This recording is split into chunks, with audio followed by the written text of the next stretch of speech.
and then my opponent will roll a dice, and as the dice is scattering, I will shit myself.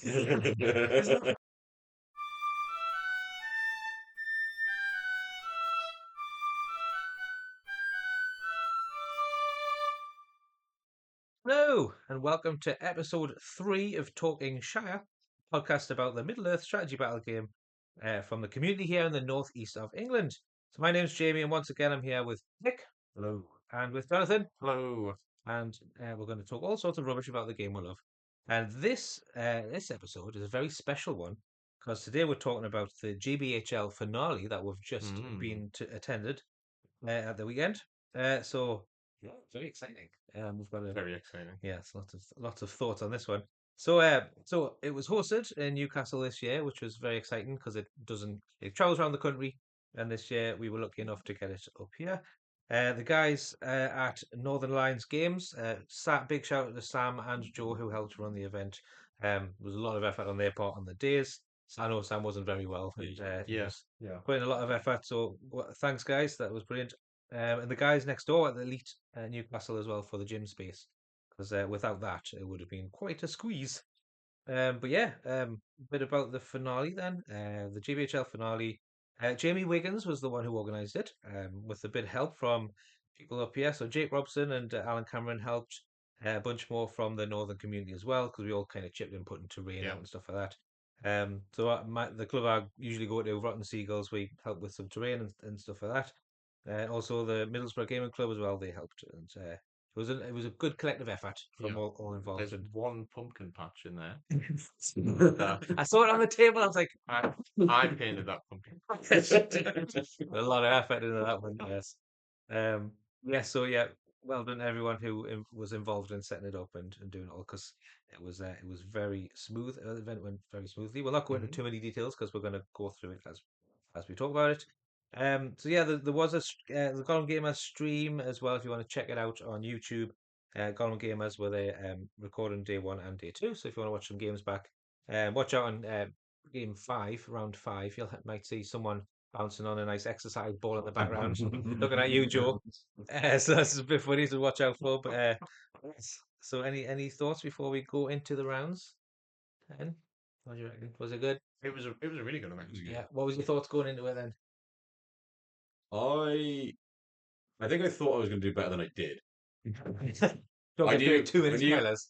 I knew that lead from the front was never going to go well. Oh, we should really talk about what we took, because we were talking about Thorin's company a lot for you, weren't we? Oh, we were, Originally. weren't we? Yeah. Yeah. So I probably should have stuck with Thorn's Company in retrospect, seeing how other people do Thorn's Company. But I settled on Spider Queen's Brood because it was really easy to swarm the board with loads of models that only took me about 15 seconds to paint each. So I thought, there you go, that's a real army. And, I also thought it would be easy to play because it's one hero and then basically 3 profiles. But turns out not so much. It was more of a headache than I was expecting. Yeah. So I'm very much spied it out for the foreseeable. Yeah. A bit of a break and go back to my hero hammer list where I feel safe. Yeah. I stuck with great company. And it went about as well as I expected. Okay. Which isn't necessarily good. But it was very fun. It's a very fun army. Lots of heroic combat. There's a lot of might. Shenanigans. As we were Yes, talking about I in had that more list. might than I assume I had more might than anyone else I at the event. so was I. 30 plus an asterisk is always it's fun. There's also an Um, insane amount of might. yeah, but it was a lot of fun. Well, I'll talk about how it worked out in my matchups, but yeah, it's not a competitive list. Spoilers. Yeah. Do not take unless you're going for fun. Don't take it to a GBHL 100. Yeah. Lessons learned. Yeah, I took my Fango and I took my Ents. Yeah, with again not going into any spoilers or anything, but Fango and played out again how I expected it to. It was always going to be a bit swingy. Some of the scenarios were going to favour the Ents, some of them weren't going to favour the Ents. And obviously matchups is dependent as well. So, but the army relies quite heavily on rolling sixes apparently. As I found out more and more as as the days went on. So yes, we'll go into each of those. If you're watching on or listening on YouTube, we'll be putting up some pictures as we go along. I got some pictures from my games you guys have got some pictures from different Yeah, parts. You've yeah. got some of the best painted and stuff like that. So yeah. we'll put stuff up so you can have a look. So you'll have to look up from your painting. I'm afraid you'll just have to Yeah. take the hit and have a look. Okay, so right, we'll go into round one then, which was Sight of Power. Yes. Right. Yeah. So how did it go? Because I actually don't know how you did in that one. How'd it go? Well, so I was up against Adam Bird in the first Wow. of Birdie's World fame. Yes. Um, if anyone hasn't checked out Birdie's World, if someone has mysteriously ended up listening to our podcast without hearing Birdie's World, Well done. go and watch, go and listen Yes. to Birdie's Go and World. listen. Um, that was a really fun game. He had Defenders of Pelennor with Gandalf the White and Aragorn, and Eldar and Elrond. So it's a list that I have tried to make work in the past. Yeah. And he essentially showed me how I should be playing. Real lesson after. Yeah, it was really good. There were a couple of times when some very unfortunate dice rolls went in my favour. And, I think I went through about 12 dice or something. And then I get a 4 high and I rolled 2 and got double 6. And it's like, great. And he'd say, like, oh, that combat's failed, which meant that I can't, sort of whiz round into that combat, and then that means that Aragorn will be trapped, and I can't get any wounds on him there. And I was just completely outplayed. I had no idea that was coming. Oh, I wouldn't have seen that threat Yeah. at all. So it was very interesting to see much like potential. Was it that game that was some Legolas shenanigans going on at the start? Yes. So the first thing he did in the game with Legolas was so because it's Maelstrom deployment, Adam chose to put me in the middle of a water feature. Nice. Um, another lesson for people to learn is to read their army bonuses because uh, Sunday night when I went to write some more lists for other tournaments coming up, I found out that the Grey Company all models are completely unaffected by all difficult terrain, Oh, which would have been really helpful. well, good to know. and yes, so yeah, always read your army bonuses. But yeah, so Adam cast Sorcerer's Blast on Legolas so that he was prone in the first turn, and he could cast magic, which meant in the second turn, if I rolled a 1, he was just dead. Because he just drowned in the shallow water, which was actually really scary. Oh, that might be it for Legolas. But it was a really fun game. There was a turn where there were about, I think there were 8 or 9 different heroic combats Yeah. happening, Wow. and we went slowly with that turn. But it was really fun. It was really sort of like a detailed combat, which then completely didn't matter because then my guys failed their courage tests who were on the objectives, and that was the end of the game. Oh no. But yeah, really fun. Very good. So it was a loss first game. It was a against loss. Adam It Bird. was a 10-3 loss. Yeah, but it was close. Yeah. I had 2 of the objectives. So it and would have then been closer gone. had they So not it would run have been away. close. Yeah, I'm Excellent. clawing for. Yeah. All right, how'd yours go, Nick? Mine was a weird one. It started off well because I was up against all hero Erebor reclaimed army, which on paper puts me at an advantage because I had just so many more models, and they're all infantry, so I was getting knockdowns Yeah. from the army rule. Mhm. I had the spider web, so it was taking him ages to get anywhere because I'd like put them in all different corners.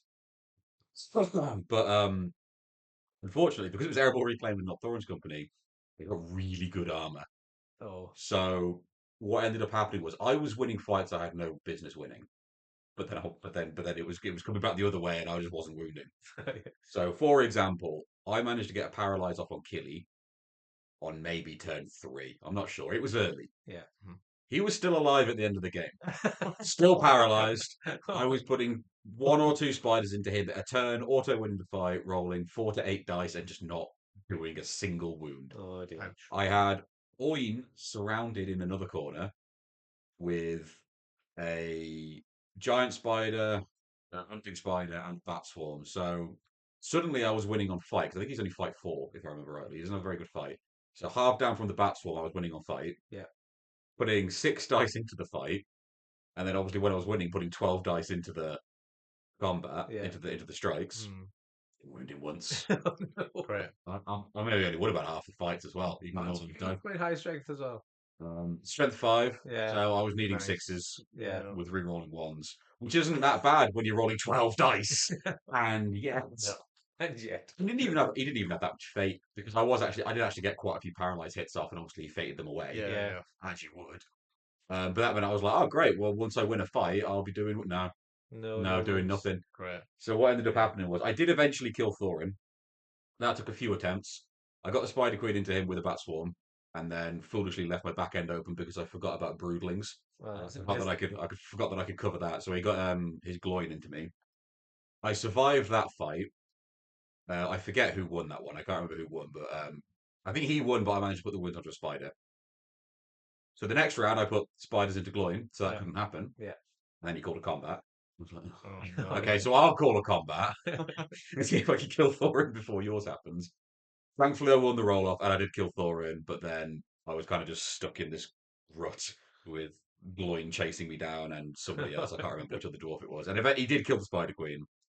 And then from that point onwards, it was just a very slow grind of him very gradually chipping away at the spiders until there just wasn't quite enough left to really protect any of the objectives. Oh dear. So it ended up being a loss, but it wasn't a massive loss. I think it was something like I lost like 9-6 or something. Yeah. Pretty Um, close. it was a close game, and Yeah. it was a very fun game. Yeah. But it was one of those ones where it started off, and I was so confident. I was so confident. I was like, Yeah. all hero army, this is easy. Yeah. Let's get that Two of them were off the- peeled off because it turns out Arbor Reclaimed, even if you take all heroes, they deploy separately, which I didn't know. Oh really? Oh, it was a warm up, but no. So we had Barlin was on his own and Owen was on his own. So I managed to kill Barlin. Oh nice. Yeah. Straight away. Didn't touch Owen.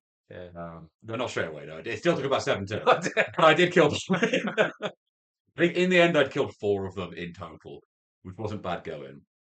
But yeah, it was just that high armor just made it so hard. Yeah. Yeah. So difficult. Even when I was winning, it didn't matter. Oh, dear. Yeah, that sounds rough. I mean, it's pretty close though. Pretty close in terms of that points. was one of the good ones. Nice, well done. Very well done. All right, well, my first game was against Bert Leach of Berticon fame, if you've heard of Berticon. So he brought Defenders of Helm's Deeps, and it's in the dock. So I'm already thinking, oh no, Legolas, he's going to be shooting us. He's going to be wounding my ends 5x3 with might. Oh, dear. Already Yep. thinking, uh-oh. So, well, as Maelstrom, as you said, so I've come on the board, Treebeard, and I've rolled. I have to go on first. So Treebeard comes on in the corner with 2 other ents, and then the rest of the ents, all 5 of the other ents, came on the other corner. And I thought, okay, I'll keep them bunched up. I'll try and get Treebeard across to the other ends, get them all together as quickly as possible. But then he rolled, and he spent might to get on either side of the bunch of 5 ents. So you had Aragorn, Legolas, Haldir. Haldir was an absolute beast in that list, by the way. Yeah. But when he's around Aragorn, or I think it's Aragorn, Legolas, or something. So with them 3, and he had 2-handed elves. So he went for list with spear and shield because they've got access to that two-handed sword. So either side of the ends. So if I didn't charge them immediately, they're going to be shooting us with +1 to wound. And if I did charge in, they've got a bunch of 2-handed with Aragorn and Legolas. So I was like, right, what am I going to do here? Get away from Aragorn and Legolas as quickly as possible. Gonna try and get towards the top where Theoden, Gambling. They're a bit easier to kill, so I'll go for them. And I pushed away. And then the first round of combat, I had 5 ents kind of in a line against just a row of like Rohan and a few elves, 2-handed and whatever. And I think 1 ent won the fight. I was like, right, this is a great start. And from there, Aragorn was like, free march, get into the ents as quickly as possible. And I think by turn 2 or 3, I think I'd lost 2 ents. Just trapped and not winning, not rolling 6s, and just knocked down. And as the game went on, it was essentially a lot of that. Birch Seed, who moves first, that rule Yep. saved my life quite a few Right, times in that game right. because he was just able to get away, free heroic move. And then I was able to kind of shield my heroes, keep them alive a little bit longer. Trivia came across, he just started smashing things against on one of the objectives. And it ended up Aragorn, Haldir, that combination. Haldir was heroic strength, so he was doubling his strength. Aragorn was then doing the strike. Then they were just with a bunch Yeah. with 2-handed elves. They were just killing on 3s and things, and it was just. But it was really good. It was really fun, and it kept swinging back and forwards. I got Aragorn down to eventually got him down to no fate, 1 wound. He's down to his last point of might. It was like Very really close. very close. Yeah. And kill him. Haldia doesn't get the buffs. They haven't got the free march, and they're trying to get at this point trying to get around the board to just take ends off the objectives because I've got one end where he came on, one end at the back, three beard at the bottom corner. So I had three objectives at that time, and I was getting Birchseed up to the top objective where Theoden was, and he just was moving around the board, just trying to kill ends with them too. So I was just lobbing things at Aragorn, trying to get all these wounds off him. And eventually he managed to get away from Trivia. So he just went to town with what was in this corner on this objective, and then Aragorn and Haldia ran off to kill the Ents on each of the Yeah. objectives. They got to he killed one on the at the where the first came on that objective, so he got that one, and then he moved up free march up towards the one at the back who was trying to kill a child, obviously. little course. little Haleth was hiding in the building with his shooting at this end, Yeah. and he was lobbing rocks back at him. And then Aragorn was coming. I thought, right, let's get a. I got to a point where I had to throw a stone. The next turn, he's charging us. And I had one chance to kill Aragorn with this stone. And I hit the elf and stand in front of him with in the ways. And so I didn't even kill the elf. I was like, God, no. So if I killed Aragorn there, I think that possibly would have swung it my favour that Yeah. because the Ents over on the other side of the board were doing all right. They're holding things up. They were killing stuff. They were like chipping away at his army. And then so if Aragorn had died there, that would have been massive because the free might would have been gone and everything. Anyway, so he charged in, got Haldir in, got a bunch of elves in, and then Haleth in as well. Because Haleth gets it's just like a pseudo strike. Yeah. It buffs the fight value or something. And so he got him in the next turn, and I rolled me 3 dice, got a 6, and he didn't roll any higher than a 5 on everyone in that fight, including Aragorn. That was he spent both his might, one to move and one to strike. So he was actually out at that point, and Haleth coming in. He rolled all of his dice, so there was about 14 dice in there. Didn't roll a 6. And I was like, I've won. Yeah. I've won the fight. I can kill Aragorn. I can use him as a button and just kill as many as I can. Or, and Do something. but Haleth had one might left. Oh, Haleth might lose 5 to a 6. And I was like, oh, child, I've been trying to smush this entire game. Just so and then after that he killed that end and he just went around the board and basically tabled us for the rest of after that. It was so close up to that point, but that one child just wrecked us. You're the underdog here. Yes, It's you, and then just above you is the child Haleth. The child Haleth, yeah. So it was an absolutely brilliant game. It came right down to the timer. And me and Birch just had an absolute blast. Like it was so funny. There's so many like funny moments in there where people were getting hurled and things. And I think the fact that it came down to like essentially 2 dice rolls that could have swung the game. He come out with quite a big win. But it didn't reflect like the middle of the game. Yeah. Obviously, he did table us in the end, so it did reflect the overall result. But actually, the sites of power actually came into effect a couple of times because we're rolling. It was like, oh, everyone's fearless, and everyone just went Trivia. Oh yeah, boss. Everyone just got charged Trivia, and Legolas was just standing away from Trivia, just being on the 2+ shot in. Yeah, get a shot. And he was like, I think he got Trivia down 2 wounds, no fate at one point. Before I just heroic combat and went into Legolas and smushed him in one go. Yeah, I took him off the. As you should. But so yeah, very very fun game. Really good way to start, and I was just buzzing after that for going into lunchtime. Yeah. So really enjoyed it. So yes, I probably rambled a bit too much on that one, but I was excited to talk about that one. Yeah. Because Bert was a fantastic opponent, and he went on to do pretty well as well. Yeah, I think he was on the top table at the end. Yeah, he was on the stream, wasn't he? He was on round 3. God, I lost track of the stream. No, he was on the last game as right, well. I okay. think yes. I'm just going to see. He ended up 9th, I think. Bert. He did really well. Defenders of Helm's Deep. Apparently, if you don't take the bows, if you go for the spear and the fight 5, and they just hit like a truck. I played Bert at Great North Rune, and he explained the reasoning behind the elves not having all of the bows. Yeah. Okay, well, we'll see. And then during the game, he's like, they took me apart because they can just choose to 2-hand. Yeah. So in fights that they're not winning in, they've got a 6-inch banner, and they're rolling 2 dice if they want a shield. Yes. So you're not likely to win that fight. Yeah. And then if they want to do damage, they're like, "Yep, I'll 2-hand." Yeah. And I'm a higher fight than most things. Rough. rough. So yeah, well done. So that was a great first game. I really Yeah. enjoyed that. So that's 0-3. 0-3 so 0-3. far. Yes, for Well, the we group. all Yes. lost our first game. Keep track of this, guys. It's going to go Yeah. over. Okay, so round two was Fog of War. Fog of War, everyone's favorite scenario. I Well, love Fog of I War. love Fog of War. Oh, Well, I think- Yeah. I love Fog of War until I found out who I was up against, but we'll get to that. Okay. Who were you up against first, Jonathan? So I played Andy Stone, who is one of the Scottish players. Yes. Very nice guy. He was playing Men of the West.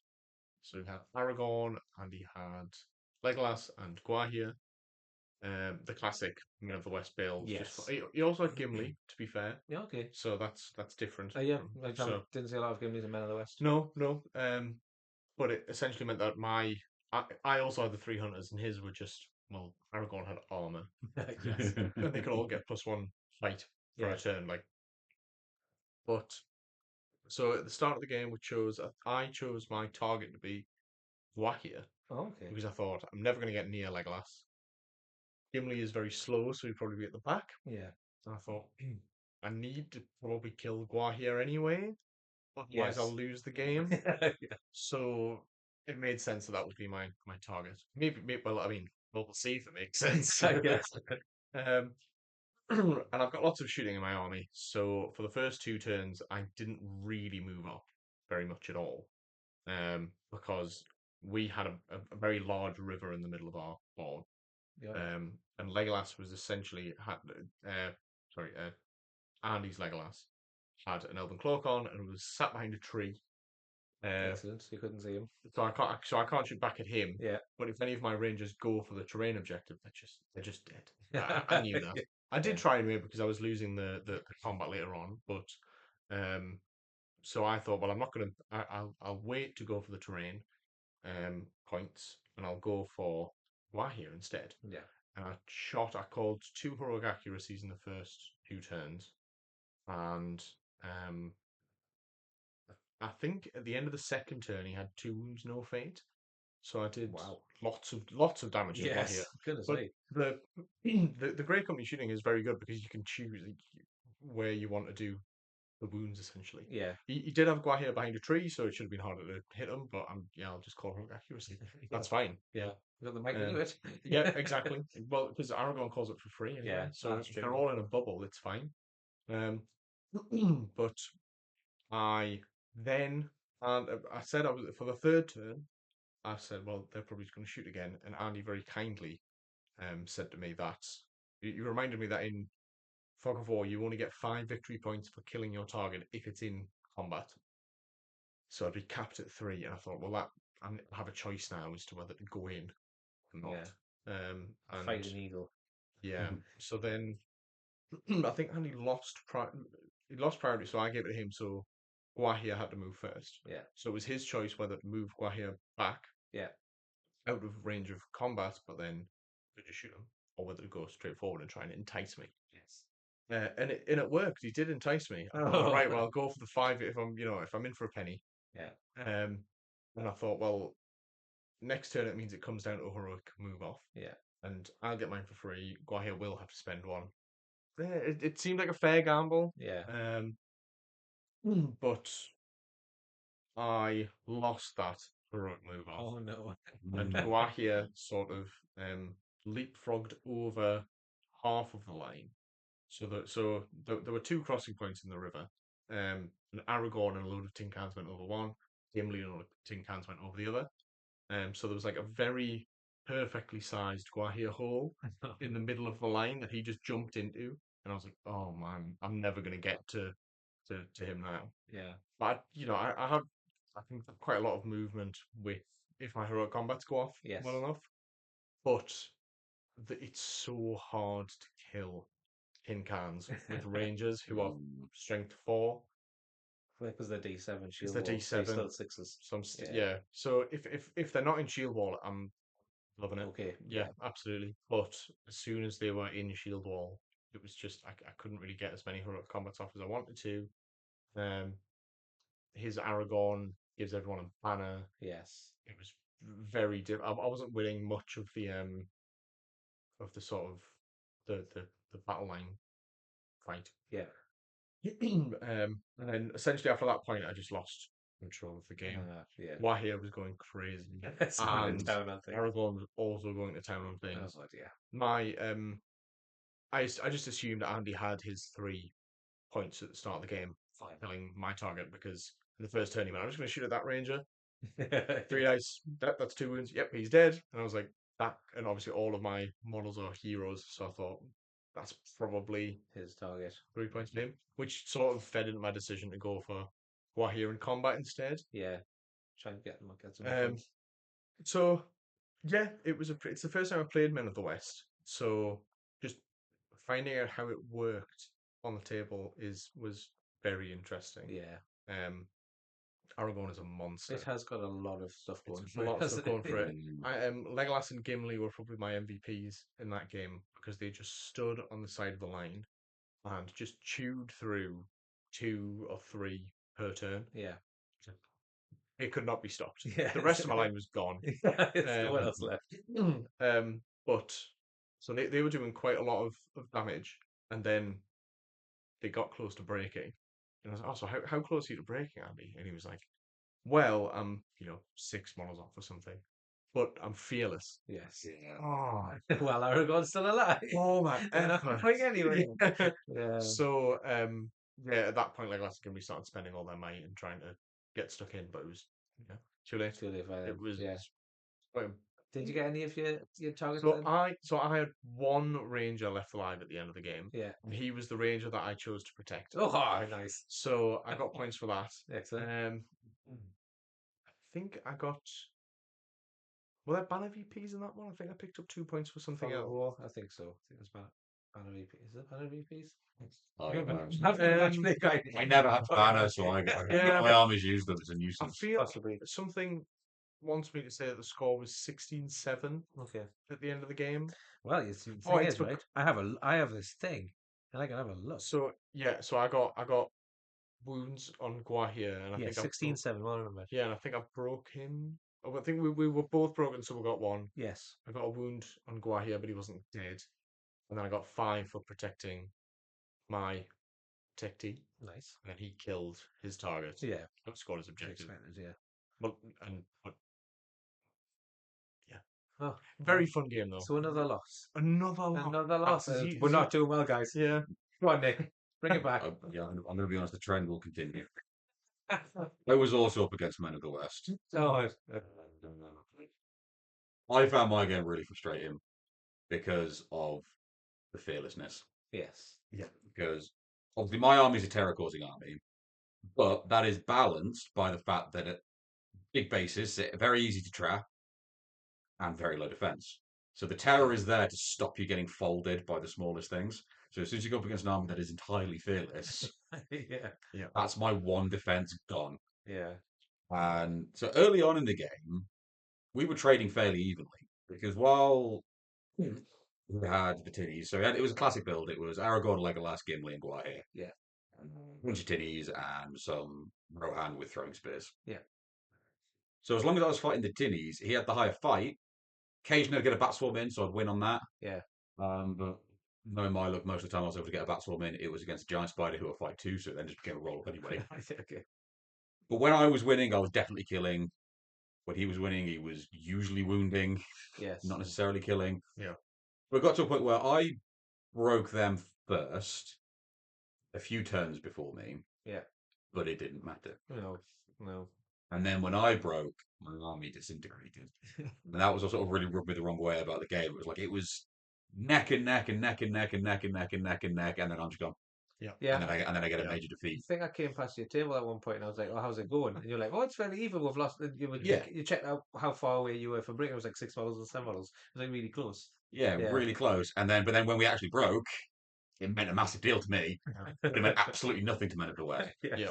And I feel like if you're going to have fearless across the board, it needs to be balanced by something else. What you've got with Minas Tirith Warriors is they fight 4. Yeah. They defend 6 or 7 in the shield wall.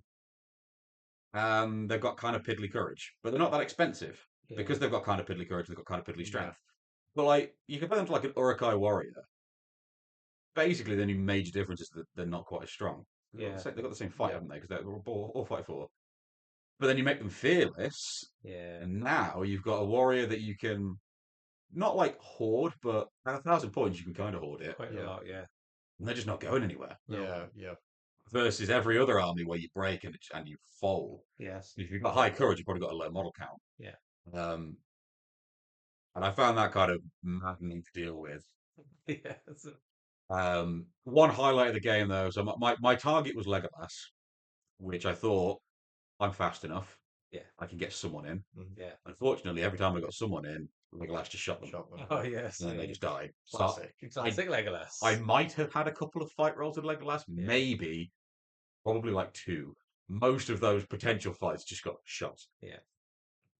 I did kill Gwahir though, Hey! Very well done. with normal hunter spiders, First Squire kill of the night, by the and way. I didn't even charge him. Will it be the last? I Probably. picked, Yeah. I managed to peel a little bit of fate off with paralyzed rolls, Mhm. and then he was like, "Oh no, I'm stuck against this building. I'm trapped. I'm just leaving." Flew off. Yeah. Dogpiled a single hunter spider, lost the fight, lost 2 wounds to that hunter spider. Oh my It god. was like, well, I'm not dealing with that. Went back to the main of the combat, went into another single hunter spider, lost the fight again, Oh and no. I rolled another 2 sixes to wound. Ouch. So it was a highlight taking out Yes. Guayair like that.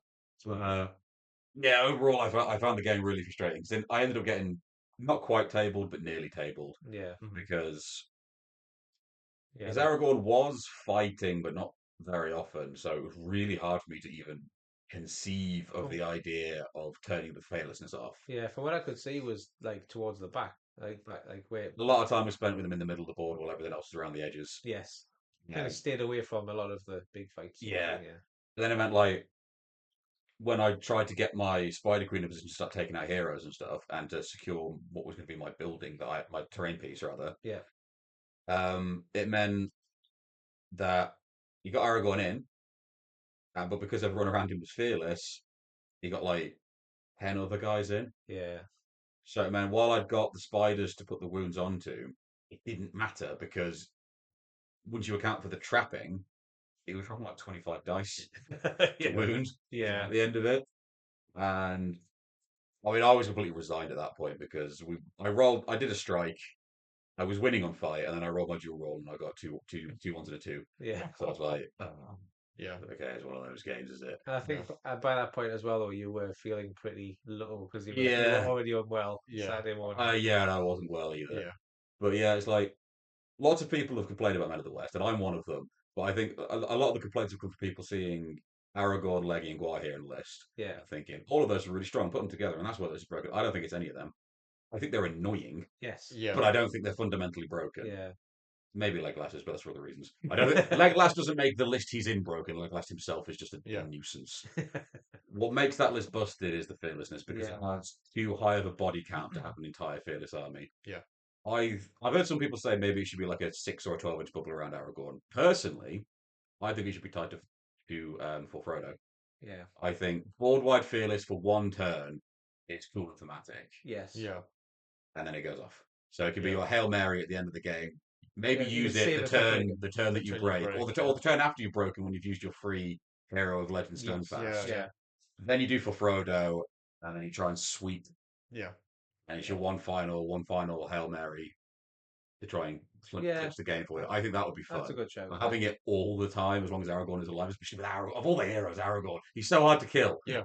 He's so hard to kill. Absolutely. So it might as well just be permanent. Yeah. The Yeah. thing about Guahir is that he can't hide behind the tin cans, Yes. so you can always shoot him. Yeah. Aragorn can. Yeah. And does hide Yes. behind the tin Many, cans. yes. Those And good then they times. just sort of part ways as soon as the battle lines hit. And And he goes in and straight he's in. flying. Yeah. Yeah.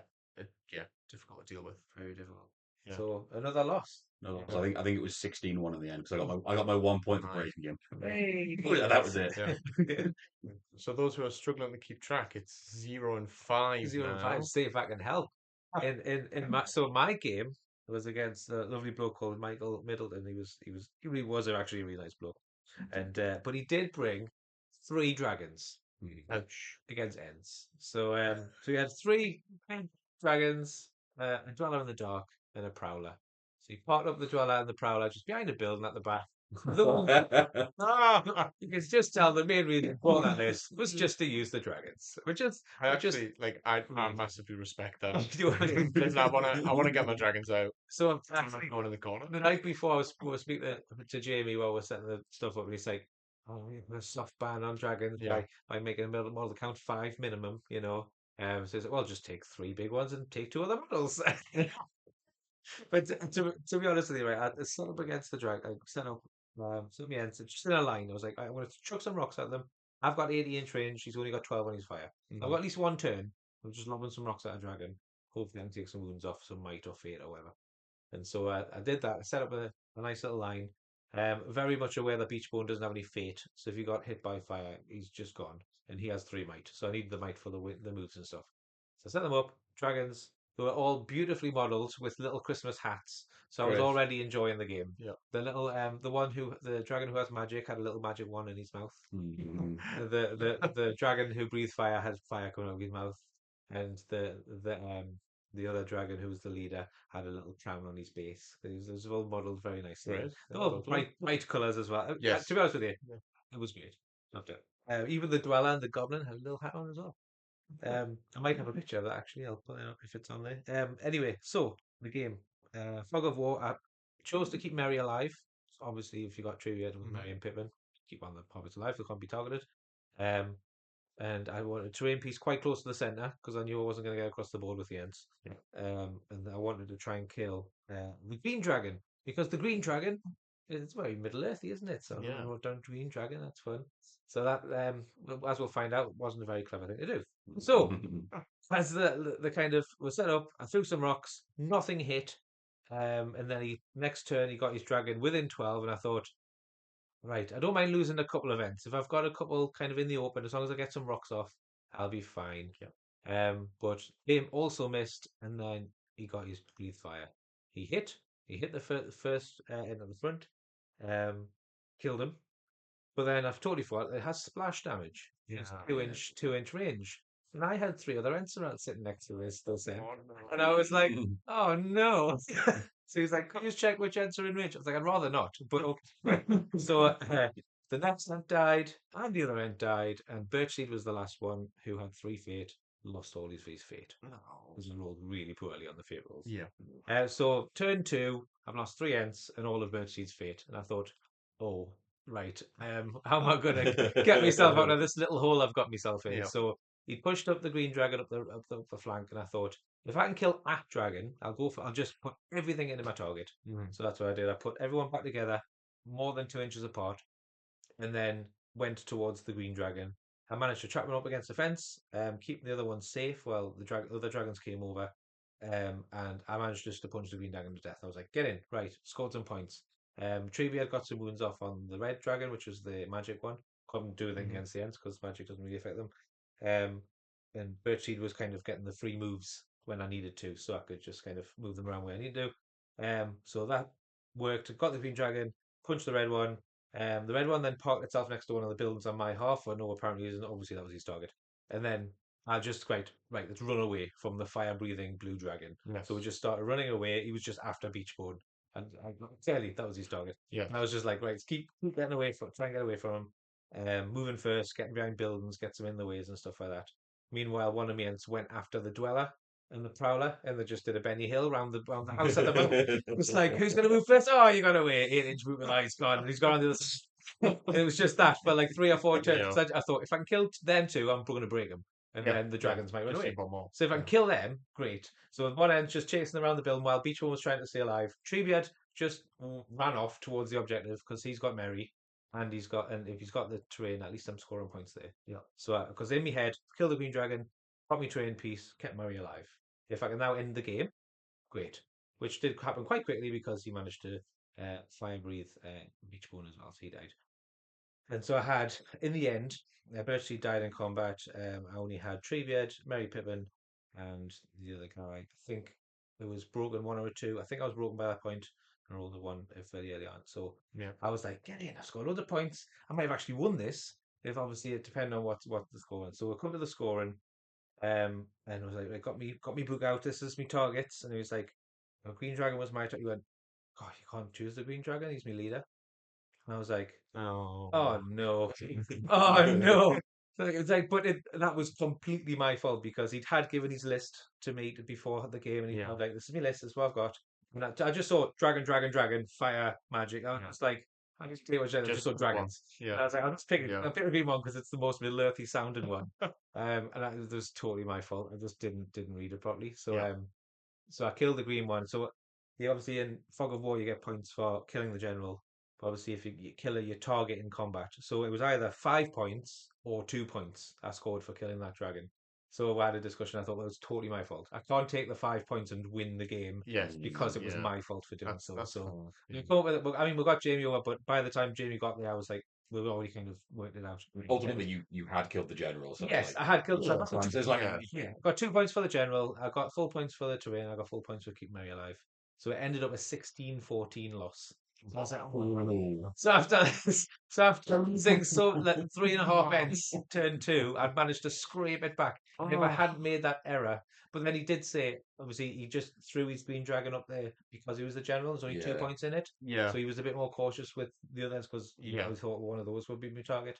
So obviously, the game panned out that way because he was just kind of going all yeah, in with the green one. So whether I would have killed me target had it been one of the other ones, I don't know. But yes, so close. I was just like, yeah, oh man, I tried my best and it just didn't quite get there. But yes, really good game, really good opponent. We had a laugh. It didn't last very long. I think every turn was lasting about 3 minutes. It's yeah, like move, move, right, fight's done. yeah. Move, move. It was just really quick. So 1,000 point game with 13 models on the board. yes, Brilliant. exactly. So it ended after like 45 to an hour. We just went, shook our hands, went and got a soft drink, and then I just spent the next hour and 45 minutes walking around, Yep. saying hello to Yeah. everyone, checking out all the games. I had a great time actually after game I two. distinctly remember you coming over and being like, "Oh, I'm finished." But what? Yeah, it was a very quick game. But I really enjoy that because it was the middle of the day. It was the Yeah, second game, and I was able to just kind of go around, see how everyone was doing, checking yeah, out some of the games. I get And that. I think after that game, I was thinking, I'm glad even if I don't get any wins this weekend, I'm glad I brought the ends just for this reason. I've only got a few models. Games might be over quite quickly, and I'll get a good Yeah, rest. So yeah. because 2 hour 45 minute games are very long, Oh yeah, as you guys found out. yes. Because we played to. You, Well, I think I played time twice.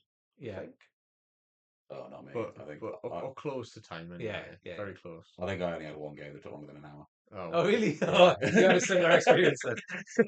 Most of my games were about an hour, Yes. maybe an hour and a half for what. But yeah, no, I didn't. Yeah, I definitely didn't hit 2 hours at any point. No, did you yeah, know? No. No, no, you know.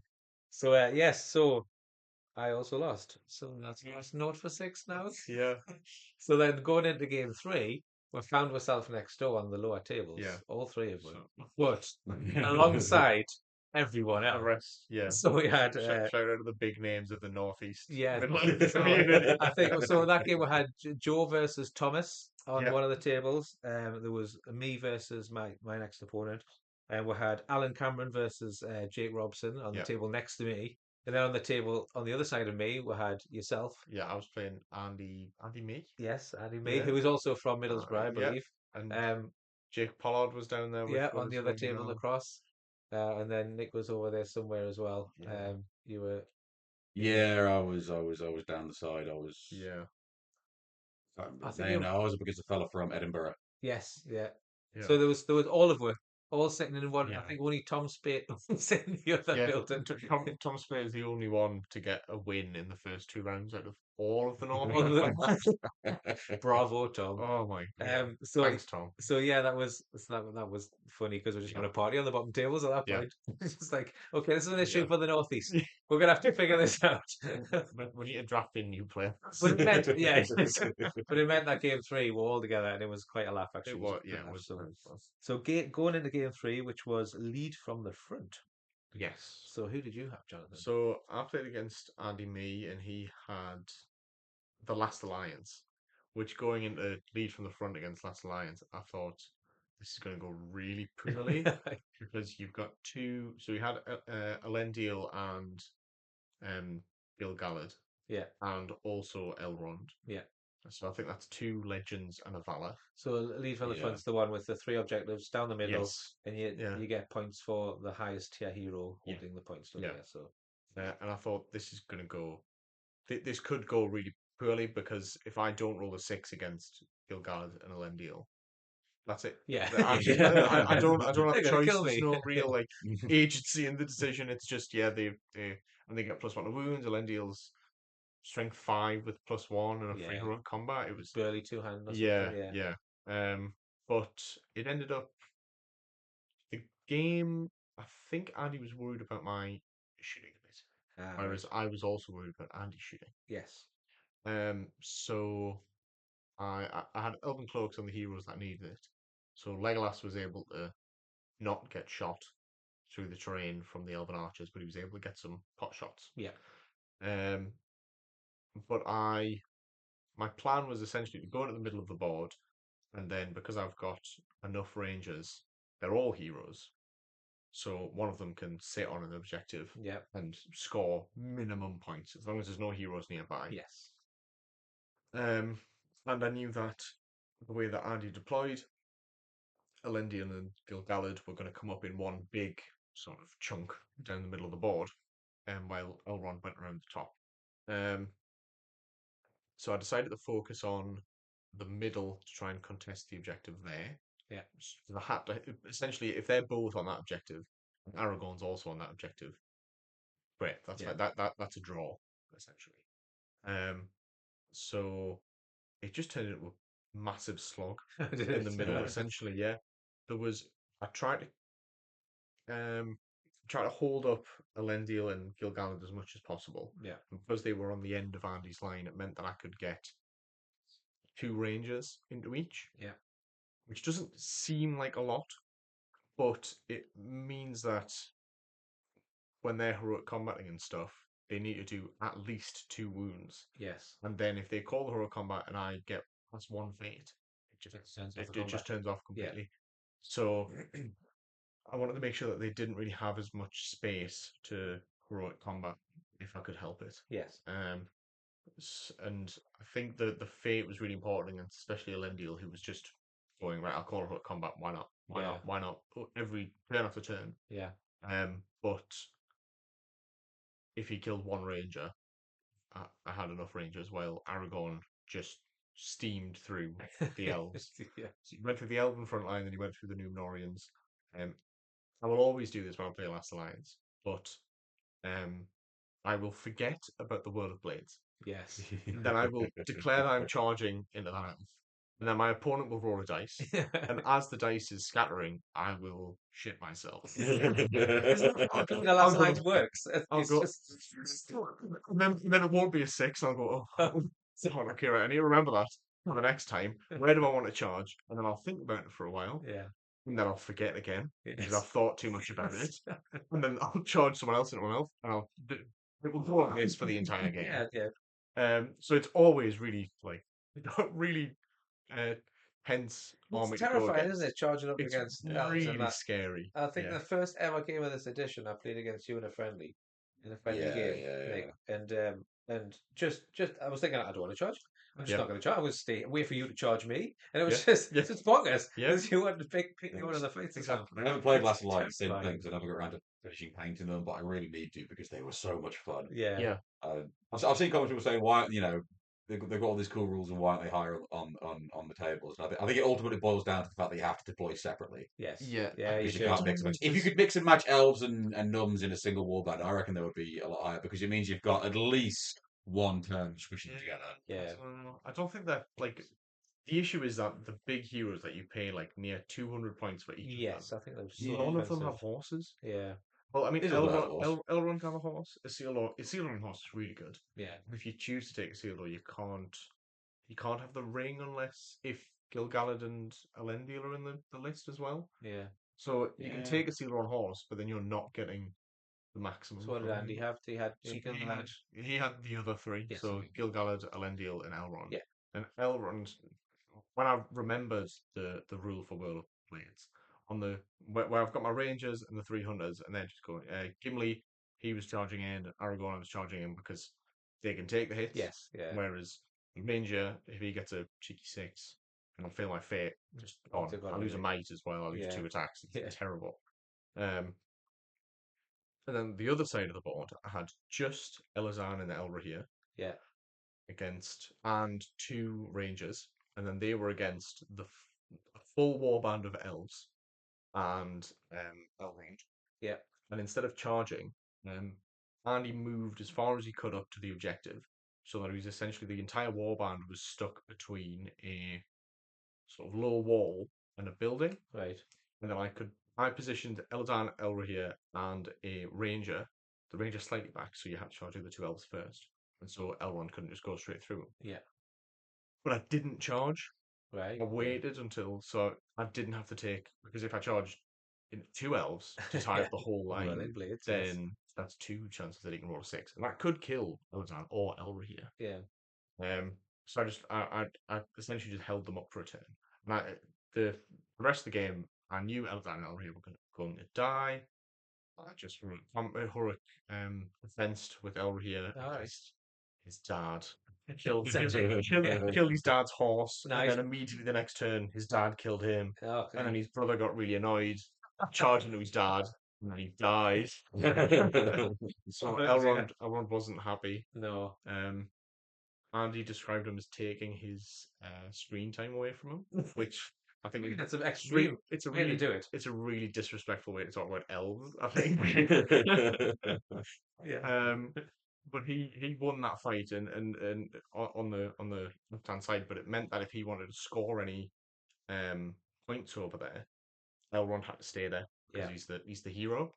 And in the meantime, whereas really he would have wanted to support Gilgalad and Elendil in the middle. Yeah. So Aragorn cleaned up the warband. It was just the 2 heroes left, and at that point, I knew that I just needed to wait until Andy didn't get the 6. Yeah. Essentially. So I put like 3 rangers into each of them, and then Aragorn went in when Gilgalad had like 0 might. Yes. I just waited until the might was gone. I thought, right, great, I can strike. Yeah. And then that's it. Yeah. And that's how it went. Oh, it was good. I think I got both of them in the end. So then I scored 2 of the objectives, and I got broke. I broke Andy. Yeah. Can't remember what the score was. I don't remember my wins. So it was a win then. It was a win. It was a win. It was a a really win. fun game. It was very relaxed. It was good to play against someone that I've met before. I've played before, and it just felt like a more chill game. He'd also lost both of his first games. I think, speaking from my own experience, just with you saying that though, Mhm. that third game did feel a bit more chill because Yeah. we're all around each other, because Yeah. we were kind of playing each other, and we Yeah. all lost our games. It was Yeah. a bit like, And you know, pressure was off. pressure was off. Yeah. We're just gonna play this game and just Yeah. enjoy it because the last one of the day as well. Mhm. So it was, yeah, I enjoyed my third game for that reason. So it yeah. was a 14-4. 14-4? 14-4. Yes. So yeah, finally a win. We're gonna win. A win for fucking Shire. 1 for 6, guys. Yes. Excellent. Right, Nick, how did you get on?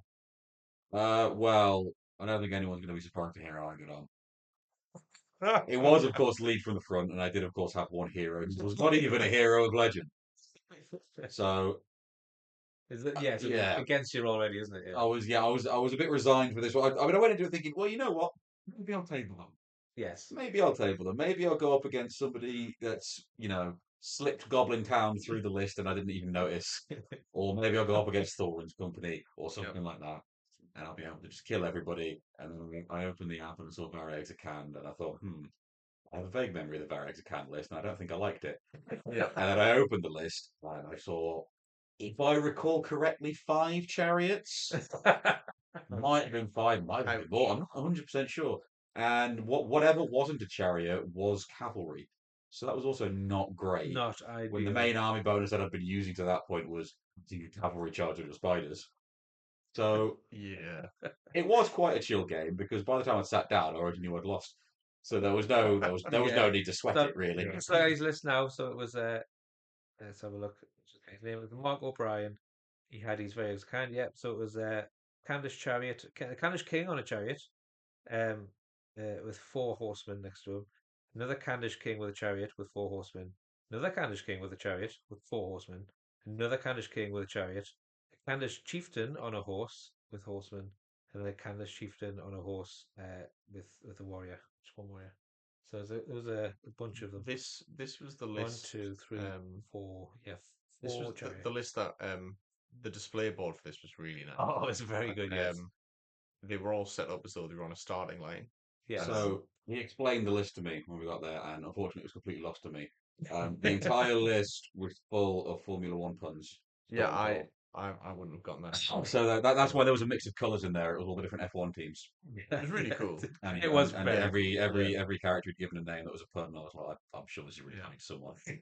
But unfortunately, that's not me. Because now you will be speaking a different language. But yeah, the combination of the fact that the game went exactly how you might expect, the fact that it was late in the day and I was tired and I was still ill. I don't really remember the minute details. yeah. Yeah. I know I charged the Spider Queen in early because I thought, what else Why is she not? gonna? What else is she gonna do? Yeah, yeah. She maybe I'll be able to fold his general and score a point. Otherwise, I don't think I did. I think I may have won a combat against him, but chariots being chariots, I did a couple of wounds and then he just got off. Yes. He got off a chariot and walked off. Didn't get my general points. I was like, oh, okay. Yeah, because it's changed now, so you can't paralyze them. Is that right? So the way we did it, because the rules are a bit hazy on it, Yeah.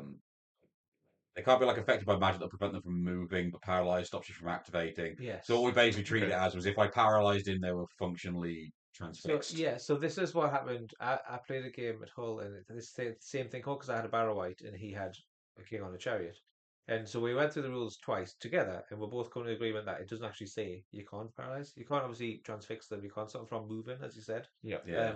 But activating is different, Yeah. and I think the TO ruled the same way. Where you can it doesn't go off the chariot or anything, but they just Yeah. don't go anywhere. They're just stuck kind of where they are.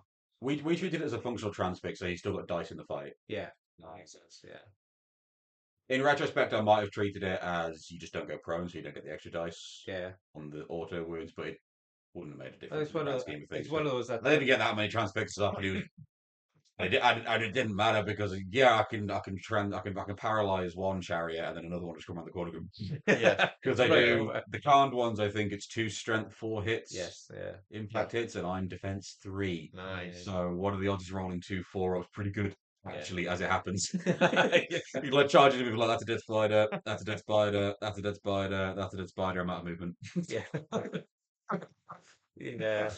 That's pretty rough. That meant it was also Spiders. the third army in a row that didn't care about my terror checks. Oh yes. Uh-huh. They're not charging. Because Are they? because Arable Reclaimed had Swarm Protector up until Thorin died, and then Yeah. even after that they had Will to spend, so it didn't really matter. Yeah. I mean, obviously, Men of the West and Fearless and the Chariot Charges just don't do terror checks. Yeah. You Oh feel dear. so, Oh so dear. yeah. I enjoyed the game because we had a lot of we were chatting a lot for it because there was no point in sweating over the game. Yeah. But my entire goal was to try and kill his king, which I didn't do. So I'm pretty sure I lost that one 20-0. Yes, it was. Oh I'm dear. just looking at the score there. So it was a 20 for nothing, unfortunately. But yes, you were straight after that. I remember you saying like, "I'm going home." Yeah, Yeah. I'm going home. The one saving grace was that was possibly my worst army matchup, Yeah. and it was definitely my worst scenario. So having the two together saved me from Yeah. potentially That's another scuffed game later Yeah. on. Yeah. So like I got it all out of the way. Nice. Okay, so that's 1 for 7. 1 for 7. 1 for Nice. 7. Okay. They're going for the. Good. It's going really well. If So you want yeah, to listen to our podcast, you'll get great advice. the first two podcasts, and you kind of get a gist of like just through the quizzes that we're very casual gamers here. Yeah. This is just proving like we'll probably not do a lot of tournament reports. It's going to be much of the same. Yeah. But anyway, we'll continue. So in my game, I was up against Alex Boris, and he had a lovely Horse of the Witch King army. But Horse of the Witch King versus Ents Yeah. isn't a very good matchup for Yeah. Horse of the Witch King. None of their magic really works. Or everything has. I've got terror across the board. So he's failing courage tests with orcs left, right, and center. He's got a kind of bubble of terror that doesn't make any difference to me because I've got fearless. And nothing's higher than fight 5 or 6. The Witch King's fight 6, I think, in that list. Um, so it's an uphill battle, and then you have to consider that we'll have to meet in the middle to fight. And then you obviously get heroes on objectives. So you had the Witch King, Tainted, Aldrak, and there's another one in there, I think. Oh yes, the The Shadow. Shadow, yeah. So I played Alex before. I played him at the Great North Ruin, and he's such a good opponent. And he was instantly like, "Oh, let's see what I can do." And from early on, he was like, "I'm just getting stuck in here." Yep. And that kind of was pretty good. So I put a couple of events on the left to kind of cover. He had a bunch of wargs and warg riders with werewolves and the Witch King. Well, the Witch King was on a horse. He charged straight in. He enchanted blades on himself with the Witch King, and then struck up into that combat. And I was like, "Oh, he's going for it, yeah!" Yeah. And he won the fight. And he chose not to use his Morgul blade, which I was surprised at against Beachbone. I think he Yeah. was saving it for later Yeah. because he thought if I can get this kill here, I'll be off and I can go into other people. Because there was more than just the Witch King, there was other people in there. Yeah. Two werewolves, I think, were in there as well. They're strength Yeah. 5, They so can you win do. on split 6s. But Oh, super. so he had his trap as well, so doubling the dice, etc., etc. And he got 1 wound through. And that 1 wound Oh. might have killed my head had he used the Morgul blade, but Yeah. and that Each end one's on with survived no after that. fade as well. More fate, yeah. Oh. So that was, and I kind after No. that failed, you've got ends everywhere. Yes. The rest of the line, the Tainted just charged in straight away. Right. He was just Yeah. going for it. So he used his miasmic presence to see if he can get a wound straight Yeah. away on just a normal end. And all the way along the line, Treebeard was up against he was surrounded like straight away. Aldrak and the Shadow went in on Treebeard straight away, and he had him trapped. So Fair play. yeah, just Fair play. went in, Yeah. just took it to us blissfully. And it come down to unfortunately my ends rolled 6s. So winning the fight was just huge. So he cast a couple of magic, he cut a couple of withers straight off onto Birchseed because Birchseed was right in the middle because I was going to use the heroic move to move around. Um, so a couple of withers on Birchseed, straight off just 1 dice. Oh, it's a 6. Oh, it's a shadow. You can't resist it. Oh no! And then he went in with the tainted wither 6. Oh, and I was like, no, goodness sake!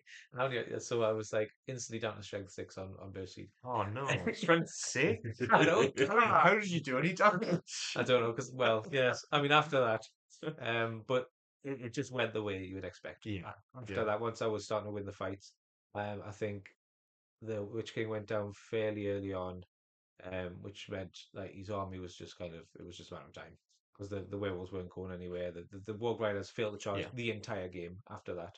The So wood, then it was yeah. for me. It was a case of right. I've lost quite heavily in the first game. I've lost narrowly in the second. If I can win by as much as possible in the third game, so I was honest. We're having a chat and we're having a laugh, and there's other things that happened, and I just said I'm going to try and maximize my points, and he was like, right, because it was something I came up in with FAQ episode last episode about do you let people maximize their points? Yeah. Alex was like, absolutely not. So I was like, get it, give us a chance. Yeah, So absolutely. absolutely, that's how it should be. And he played it well. So I did use the Tainted as a bludgeon at one point. That was fine. Nice. Killed 3 orcs and then the Tainted. Cool. Put three or four wounds on the Tainted after that. Aldrak went down fairly quickly. The Shadow went a couple of turns for the Shadow, but eventually he just went, and then he had no heroes left. Yeah. So I was like, right, I need to get all of my heroes in the right place. Yeah. At this point, 2 of them were in the middle, 1 of them was on the left. But Beachbone has to charge orcs if able, and his Warg Riders had failed to charge the entire game, so they were still so they had to- away from the yeah. objective, yet still within charge range of Beachbone. So Beachbone was charging away from the objective. Coming to the end of the game, I was like, can't go on here because the game will end and he's not near the objective. I'm going to have to. So I spent Treebeard, got away from the middle objective. Birchseed came into the middle objective. So Treebeard was off the objective as well. So on this turn, Beachbone's off the objective. Treebeard's off the objective. Only Birchseed's there. And I've got orcs in combat. And I'm like, if I fought you, that's it. Game over. But fortunately, I can dodge. Oh, okay. So I was like, right, I can get one more turn here, Yeah, guys. Get one yeah. more turn. So I actually called it combat with Beachbone. So he had a mic left. So you had charge a Warg Rider around the back to block us off from the objective. Okay. But that thought I can use that again because I can charge that Yeah, one. go for That'd be it, yeah. 1. So I used a call out combat with him. And then I called well that was it. I just barged with all the other ends and then lost his fight. each one lost his fight against one Warg Rider. Classic. Classic. Yeah. And then they went to the next turn. I charged the one Warg Rider. Everyone else got into position. And I was like, well, I'll end the game now because if I get off this, I can either barge him or I can move around, whatever. Yeah. I'll just end the game. So I killed a couple of orcs. It was definitely the end of the game. Oh, I think he was starting running by that point. I think it was already quarter. So I need to kill this Warg Rider and barge off and get the objective.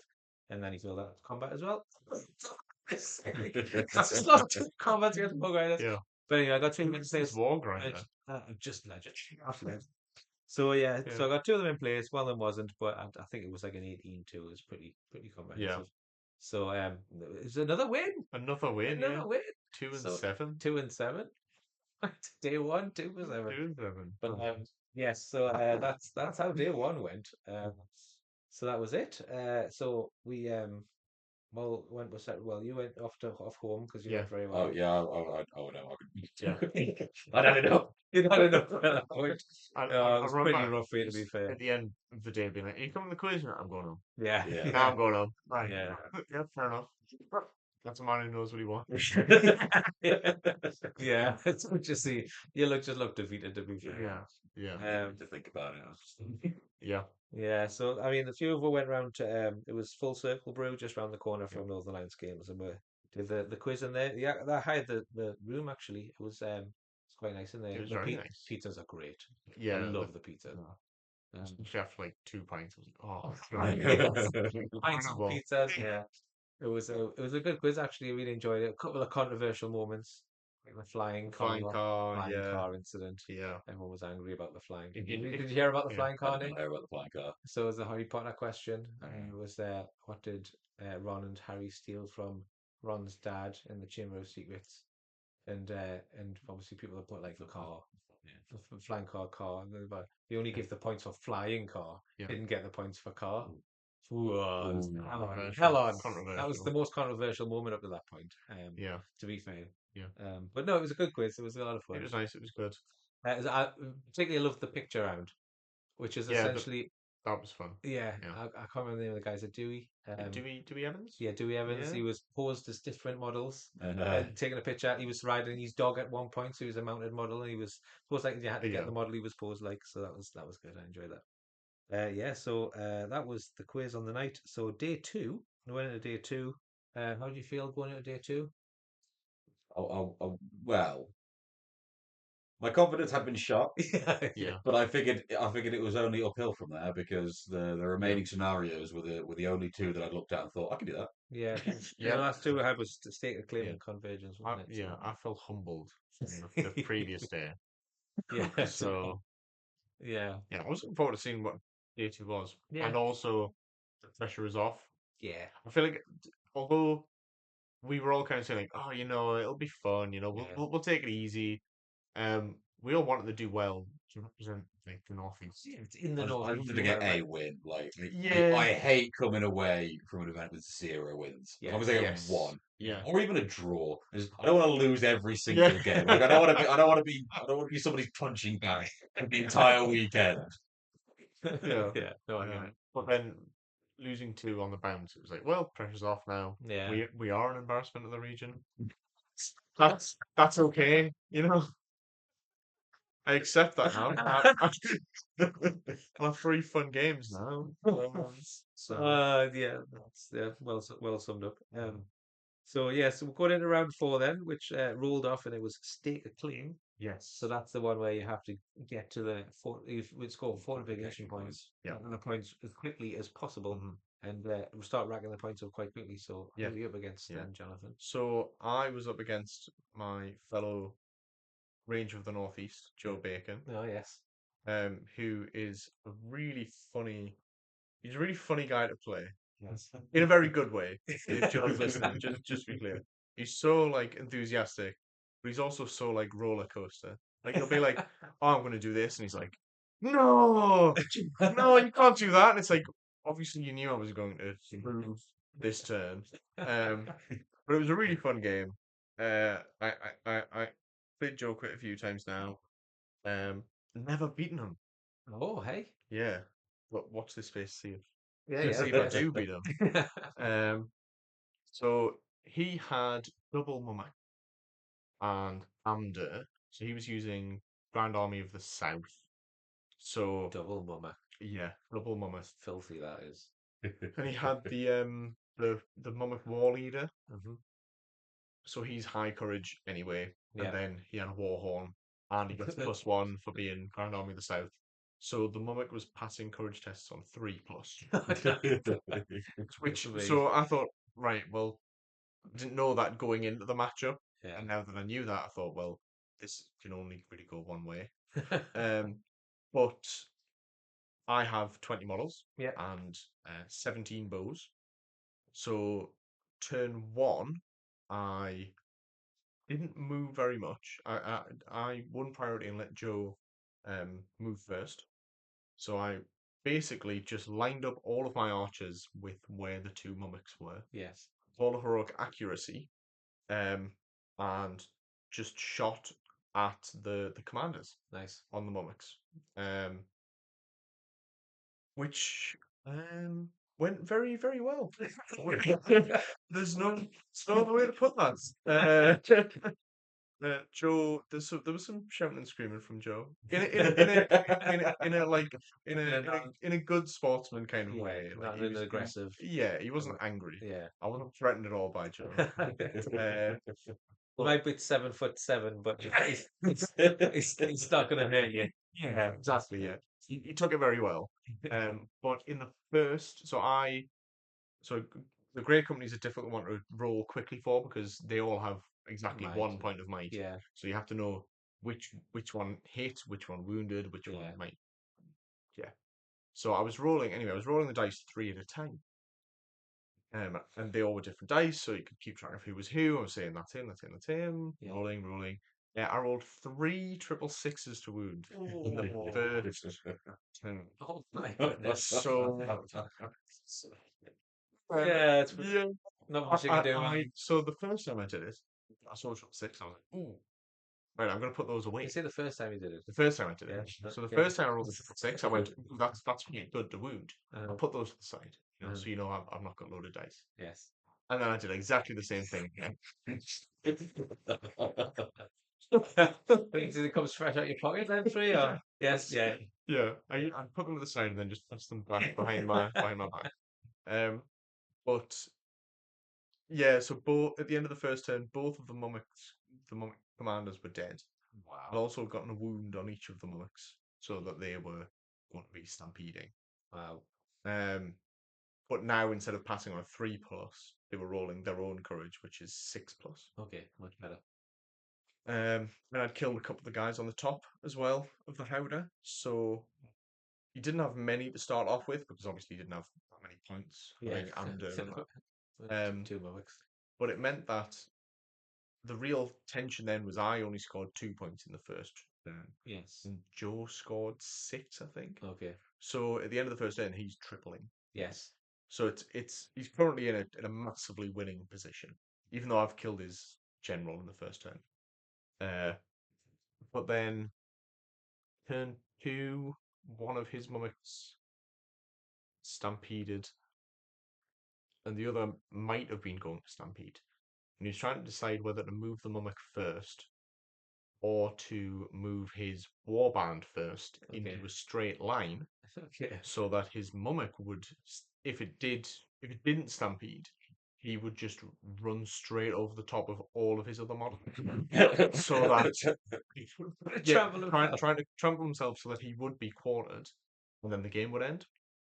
At which point he would score because the mummics are dominant 10. Yes. So it didn't matter if I marched at all. Yeah. The best I could score was, I think, 4 points in that turn. Yeah.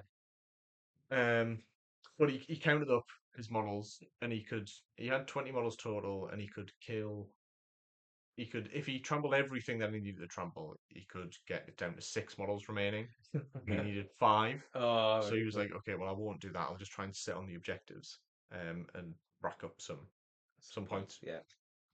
Which worked quite well because as soon as the mummic is in the middle of the board, I need half of my army in the same place to just contest. Yes. Never mind win. Yes. Yeah. but it was fairly downhill from there. Amder didn't get into combat At during all. the whole game, no, Oh my goodness. because he'd left a couple of guys on the so you had a mummock on each objective, and then the third objective in the center, he had some warriors on it, Yeah. and then he sent back one Harad warrior, the back objective, who Nice. Legolas shot, Nice. and then he sent back his drummer to tap that objective, who Yeah. Legolas shot. I'm starting to see a pattern. So then he sent Amder back, who Legolas shot off his horse, Nice. and then Amder hid behind a wall within 3 inches of the objective for the rest of the Like was game. that prone? Yeah, he did. Yes. This is the thing about Joe. He will massively complain that I shot at him with a shooting based army, but he will also knock his own model prone in order to not get shot at. So he was complaining, but it was all it was in very good spirits. Yes. It was a really really funny game. Yeah. I spent a lot of time consoling. I'm sorry. I'm so sorry. But it ended just, I think, one turn too early for me. I would have Okay. gotten quite a big victory, but in the last combat, I had one ranger against like 3 Easterlings who like sixed and then sixed and killed 2, and I was like, great, Wow. ported, and that was it. Yeah. So it was another victory. Yes. Well Um, done. But Representing. it was a really fun game. Gimli, Eladan, and Elrahir, they went off by themselves and just mummock hunted, Nice. which was really fun because I had obviously Gimli and Eladan have strength, Yeah. and they have two-handed weapons, Yeah. and Legolas was on more kills than Gimli. Oh. So I think Gimli was wounding on like 2s or 3s or something like that. And obviously he only stops getting that +1 from the kill time for Legolas once He's ahead. he's ahead. And the Moy gets 10 wounds. So until he does that 10th wound, he's one behind. Still only counts as one. Exactly. But it felt good for Gimli to get. He got the mummy kill that time, Yeah. whereas Legolas got the war leader and shot Alamda and got the drummer Yeah. and got the objective holder. That's me. But yeah, it was really really fun game, really Yeah. fun, completely stupid. We can only win against Roland. Yeah. Yeah, What you're saying. I'm 2-0 against Northeast players. I'm 0-2 against everyone else. Brilliant. Oh, well done. Excellent. Thank you. Mine was actually an interesting one to play. So I was up against Tim, Yeah. who had Sauron and Troll Chieftains, Yeah. Tim. Yeah. which That's such a good was a very unfavourable matchup for him Yes. Yeah. because he just did not have the bodies, despite everything having dominant. I think the Chieftains are dominant 3 or dominant 4. Yeah. But it wasn't that hard for me to get 4 models within. And also, what was a problem was they had no way of dealing with difficult terrain, the web markers. Oh, okay. So, deployment, I just webbed across the center of the board. So it took him ages to get anywhere. But I very quickly realized there was absolutely no point in me trying to fight because, like, I didn't care that I wasn't going to win the fights. I knew I wasn't going to win the fights. Yeah. Because he had, like, 3 attacks and everything? Yeah. 4 on Sauron, I think. Maybe. Anyway, whatever it was. He had more attacks than me. Definitely higher fight. Minimum fight 8. Yeah, exactly. Yeah. Well, like, I could get a Bat Swarm and the Spider Queen in, but that's risky because it's Sauron. Yeah. Like, if I lose that fight, I'm fine. Yeah. Yes. So what I ended up doing was trying to position myself in a way to make as many speed bumps as possible, so that even if he heroic combated and even if he barged, he couldn't make any progress. Yes. So like I'd position like put a spider into combat, and even if there's room for another one to go in, I wouldn't. I just put them just next to it. So, okay, you heroic combat, we're gonna go to this spider. There's no one just there. Yeah. You can't get past it. I've clogged Like the entire 2 a thing. turn maximum. I was on the table that had the dead mummax on it, so I very quickly hid the spider queen behind A one. bit like your board. Yeah. Yeah. It's just the one though. No, it's just one though. Yeah. Okay. But I was sort of like keeping her near the spiders, hoping for an opening where I could go in and just stamp out one of the trolls. Yeah. And stamp out one of the trolls and then try and swarm Sauron at the end. But he turned around and chill sold her really early on. I was like, no, No. no, I should have got through quick, please. And I got so lucky. I got a 6 on my resist roll, so I got my will back and then scarpered and hid behind a Mumak for the Yes. entire rest Yeah. of the game. Yeah. But it was the most cowardly game I've ever played. But it did work out in You the were end. after that win, weren't you? I You was got after that one. the I was cheesing for the win. But the thing is, when I was in the combos, I got a few paralyzed rolls out, of which he fated most of them. Yeah. One Yeah. did go through properly, and then I think he was only down for a turn because he rolled a 5 to get up and then might Yeah, roll to a mate, 6. yeah. So fine, whatever. I was like, he's spending resources. Maybe I'll kill a troll. I didn't kill a single troll. I didn't kill a single. I didn't even Didn't wound. need to. Yeah. I don't think I even got the chance to try and wound Sauron, let alone actually succeed in wounding Sauron. But I won more fights than I had any right to. Yeah, there were several fights where we just rolled nothing but ones. Yeah. I was Yeah. there was a little voice in the back of my throat that was about to say, "Do you want to try Gollum?" But I looked at it, I was like, "No, you need to spend all of it." Yeah. He's not going to do that for a spider. No. So I did manage to peel some wounds off the trolls, but I never quite killed any of them. Yeah. But because of that, it meant that it took him quite a bit longer to break me than I was expecting. Yeah. Um, so by the time I was broken, I was perfectly happy to break because then when I break, everything disappears and I get down to quarter to the end Yeah. of the same End the turn, game. Yeah. and the game ends. It took that much longer to get there. I'd actually got almost 4 times his points. Oh. Wow. Can Um, you remember how many you got? let's see. I've got You them. told us after the event. I was Yeah, I've got it written down here. I've got mighty because impressed. I started off tallying it with dice, and by the end of turn 2, I realized that wasn't going to happen. I had 86 to his 25 Six. 86 because I had multiplication points. I got My 4, then word. 8, then 8, then 10, then 10, then 10, then 10, then 8, then 6, and 6, and 4, then 2. So Wowza. I got a lot of 10s and a lot of 8s Yeah. in that one. I would write down 80 plus. Yeah. There's no way I'm doing that much. I was like, I mean, at the end, because I was starting to fall apart, he was starting to top the points up, and Yes. he could have chipped a win if it had lasted another 2 turns, because Right. he got points for breaking me while being unbroken, because Yeah. obviously, Yeah. even if I killed the chieftains, it wouldn't have mattered because I couldn't touch Sauron. Yeah. He got points for wounding my general, which probably would have turned into a kill because when I broke, I tried to get her stand fast and I rolled snake eyes, so I had to spend all of her will and 2 might to pass because she was in harbinger range. Oh yes, yeah. Very sweet. Yeah. So I had no defense from his chill soul. So another 2 chill souls and she would have just gone. Yes. Yeah. Um, and if he'd have gotten to a point where I was no longer triple him, add everything else together that he'd scored and he would have won. Oh, okay.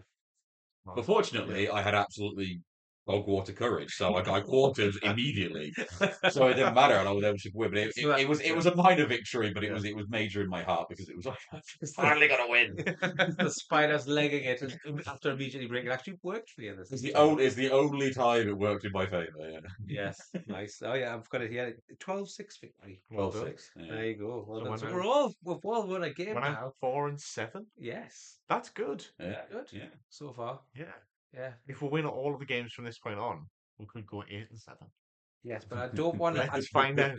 Don't want to burst your bubble, right? But I'm going to, because my next game was a really good game against Tom Spate. So Tom was doing pretty well up to this point. Yeah.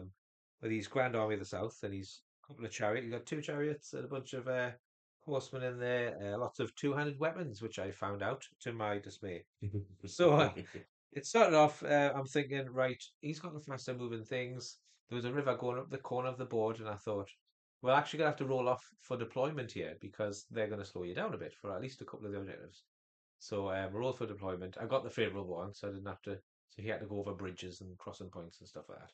So we actually did that, which we never really do. Which you just go, do you want to stay here? Yeah. But I did it because because it would have actually helped or hindered his army at that point. So it rolled off anyway, and then we I was like, I'm gonna have to march first turn because I need to get to close to the fortification points as I can. So I left the shooty end on the back one. Marched with Treebeard.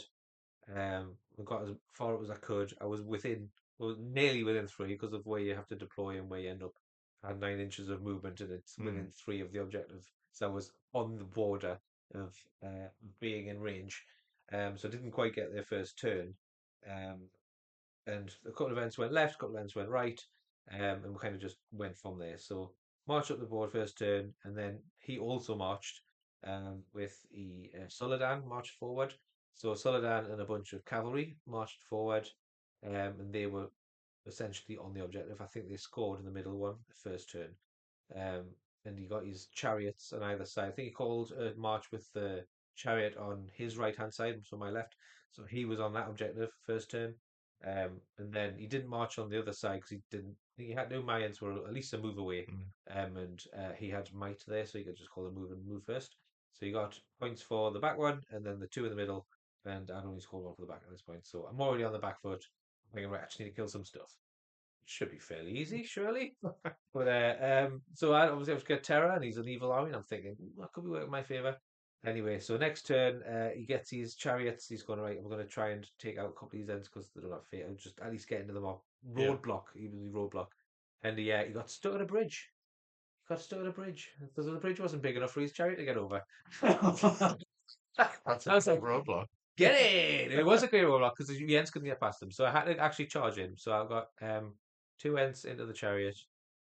And then I got Treebeard into some troops. And all the ends started to kind of go. Suladan ran straight in. He charged into me that turn. Oh. So I had Suladan, a couple of other guys with the two-handed and +1 and all that kind of stuff. He tied up Beachbone on the other side with a couple of riders, and I thought I'm going to heroic combat into Suladan, see if I can get that off. So I called the combat with Beachbone. He called it strike because he could see it coming. And he only rolled a 1 on his strike. Beachbone went into Suladan, 2 ends smush, Yeah. gone straight away. Suladan. So I've and then one shot of the chariot on the left hand side as well. Killed the chariot, killed Suladan, killed a couple of riders. So I held the middle point. I held the left hand point. I think he got a couple of troops in there actually, so I think it was contested, but he might have scored the point for that anyway. But he scored just I think it was one more point that turn. I thought, right, okay, getting somewhere. I've killed Suladan, killed the other one, so I'm just going to keep moving forward, get some ends in. Next turn, his other chariot comes round, and I ended up in that fight phase with Beachbone, the mighty blow ent who can cause 2 wounds, and then another ent in on that chariot, the king's chariot. This one, and I thought, right, I've got 3 ents in there.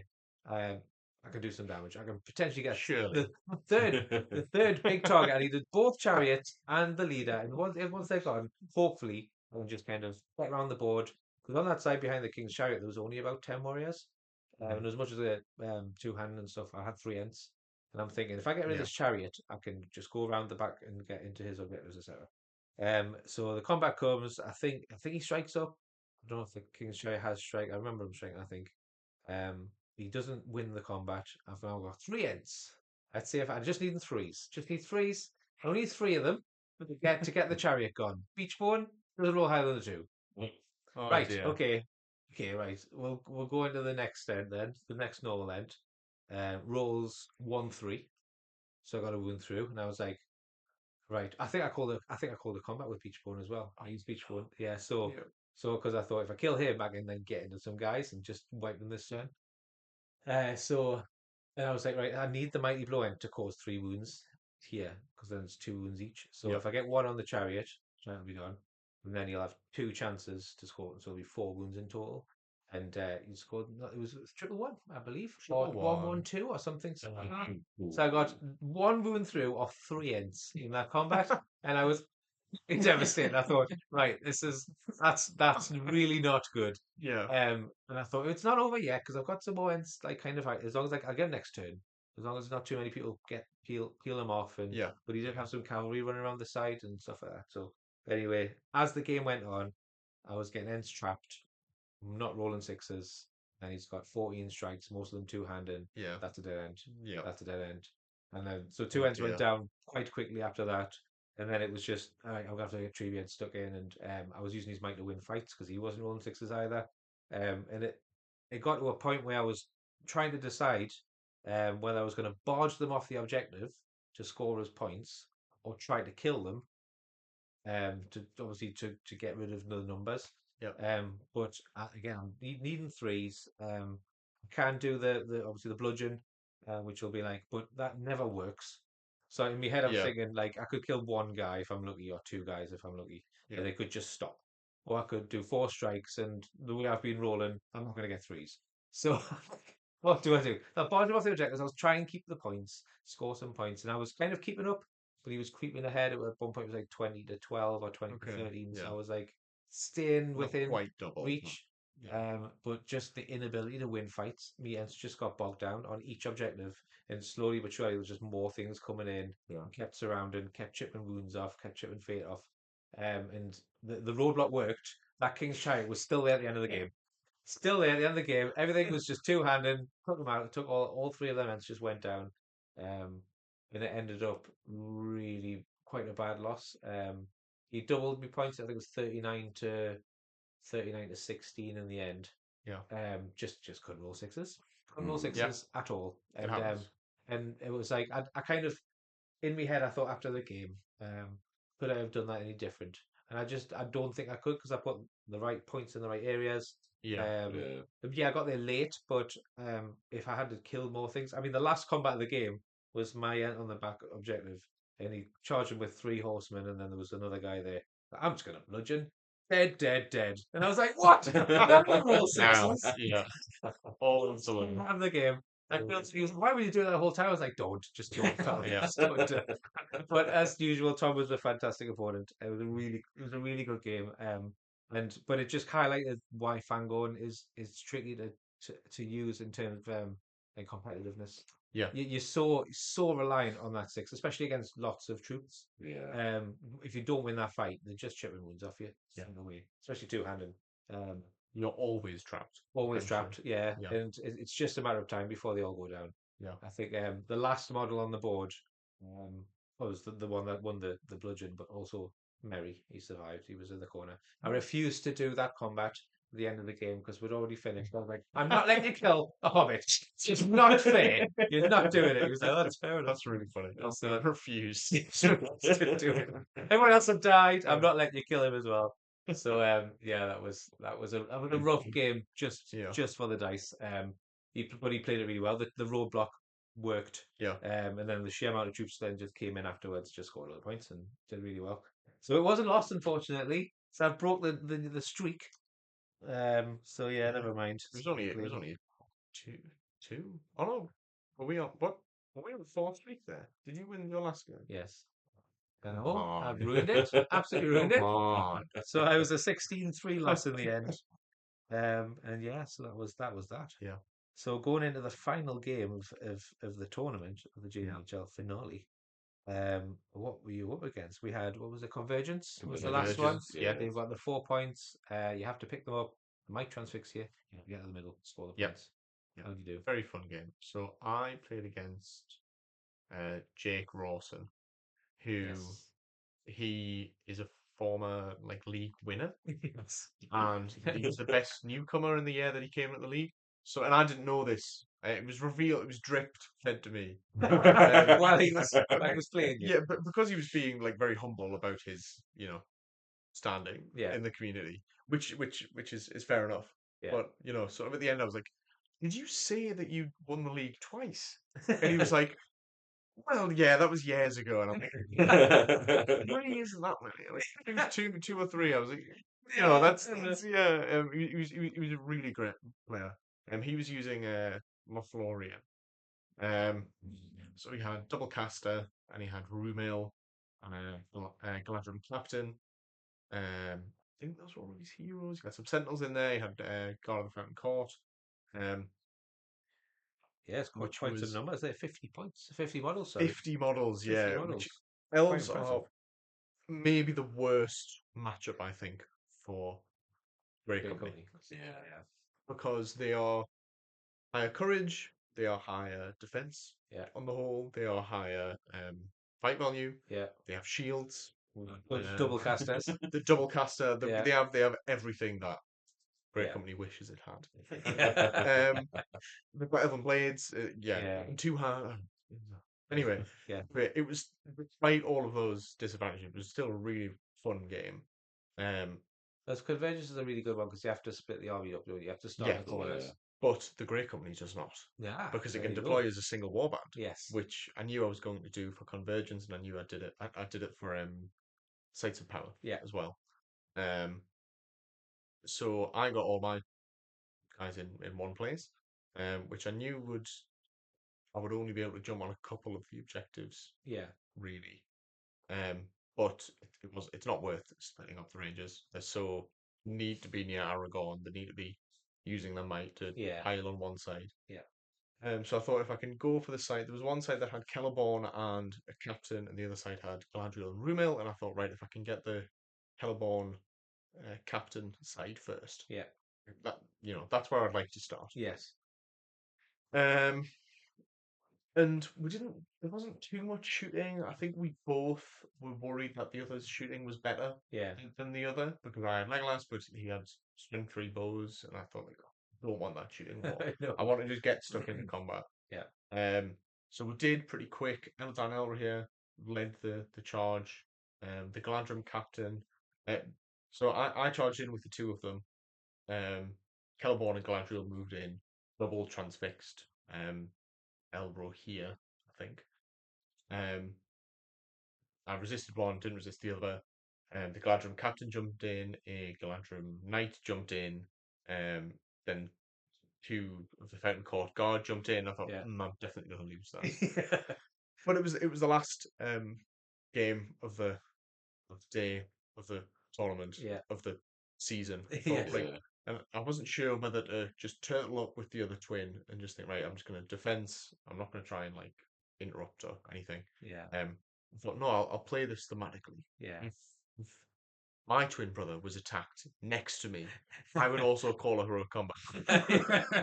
And I thought, it might work. It didn't. Okay. But it felt very thematic for What was happening? Yeah. for what was happening. I did lose that twin, but the other one stayed around for a little bit, trying to get into the Galadrim captain. Nice. Rangers held up quite well against that half of the army. Yeah. The other thing I should mention about the objective is that with the sites of power, we both got 2 each. Yeah. And first one that I jumped on was in the far corner. And it was very away from the rest of the combat. Yeah. And I failed my first resist test. I got a 1. Oh. Oh I no. also did that on the second turn. Oh, Getting a no. marker. So he instantly This guy like was truly transfixed. Yeah. He failed more than he passed. Goodness And then he only me. started passing when he was already surrounded by elves. So because I failed the first turn, I thought, well, surely it's not going to happen 2 turns in a row. I will just move Gimli to You that should side. never think I something. know. I know. It's my own fault. Yeah. But I thought, well, I'll move Gimli in the way so that the guy who's got the objective can't be shot. Yeah. Because, D8 wall. Yeah. I've got a fate, I've got a might. I thought that'll be enough to keep him safe for another turn. And then he failed his second one, and then suddenly it was like, well, now Gimli's got to just. There were maybe 8 or 9 elves coming up to deal with this ranger with Yeah. a Gimli roadblock, and when I failed the second one, I thought, well, Gimli's just gonna have to go in. Yes. Gimli's just gonna have to delay all these elves. Yeah. So he spent the whole game completely surrounded with these 2 rangers who were trying desperately to help him out, and that was an incredibly entertaining fight to watch because I was just completely surrounded. It Yeah. was very, very, very fun. And then there was the technical fight in the middle with like Galadriel trying to transfix and Celeborn trying to transfix and the Sentinel pulling people out of place and stuff. Yeah. And I had one very good turn of combat, which I think ended up working against me Oh. because the Rangers, like, I only have 20 models Yeah. against 50. Yes. A lot. And I was just about holding up. My forces were sort of in a sort of half circle, I Yeah. suppose, with the elves on the outside. And I was just managing to hold that in place. And then I must have killed 6 or 7 elves in one Yeah. turn. But then they all backed away. And then I lost priority. And Jake gave it to me. Okay.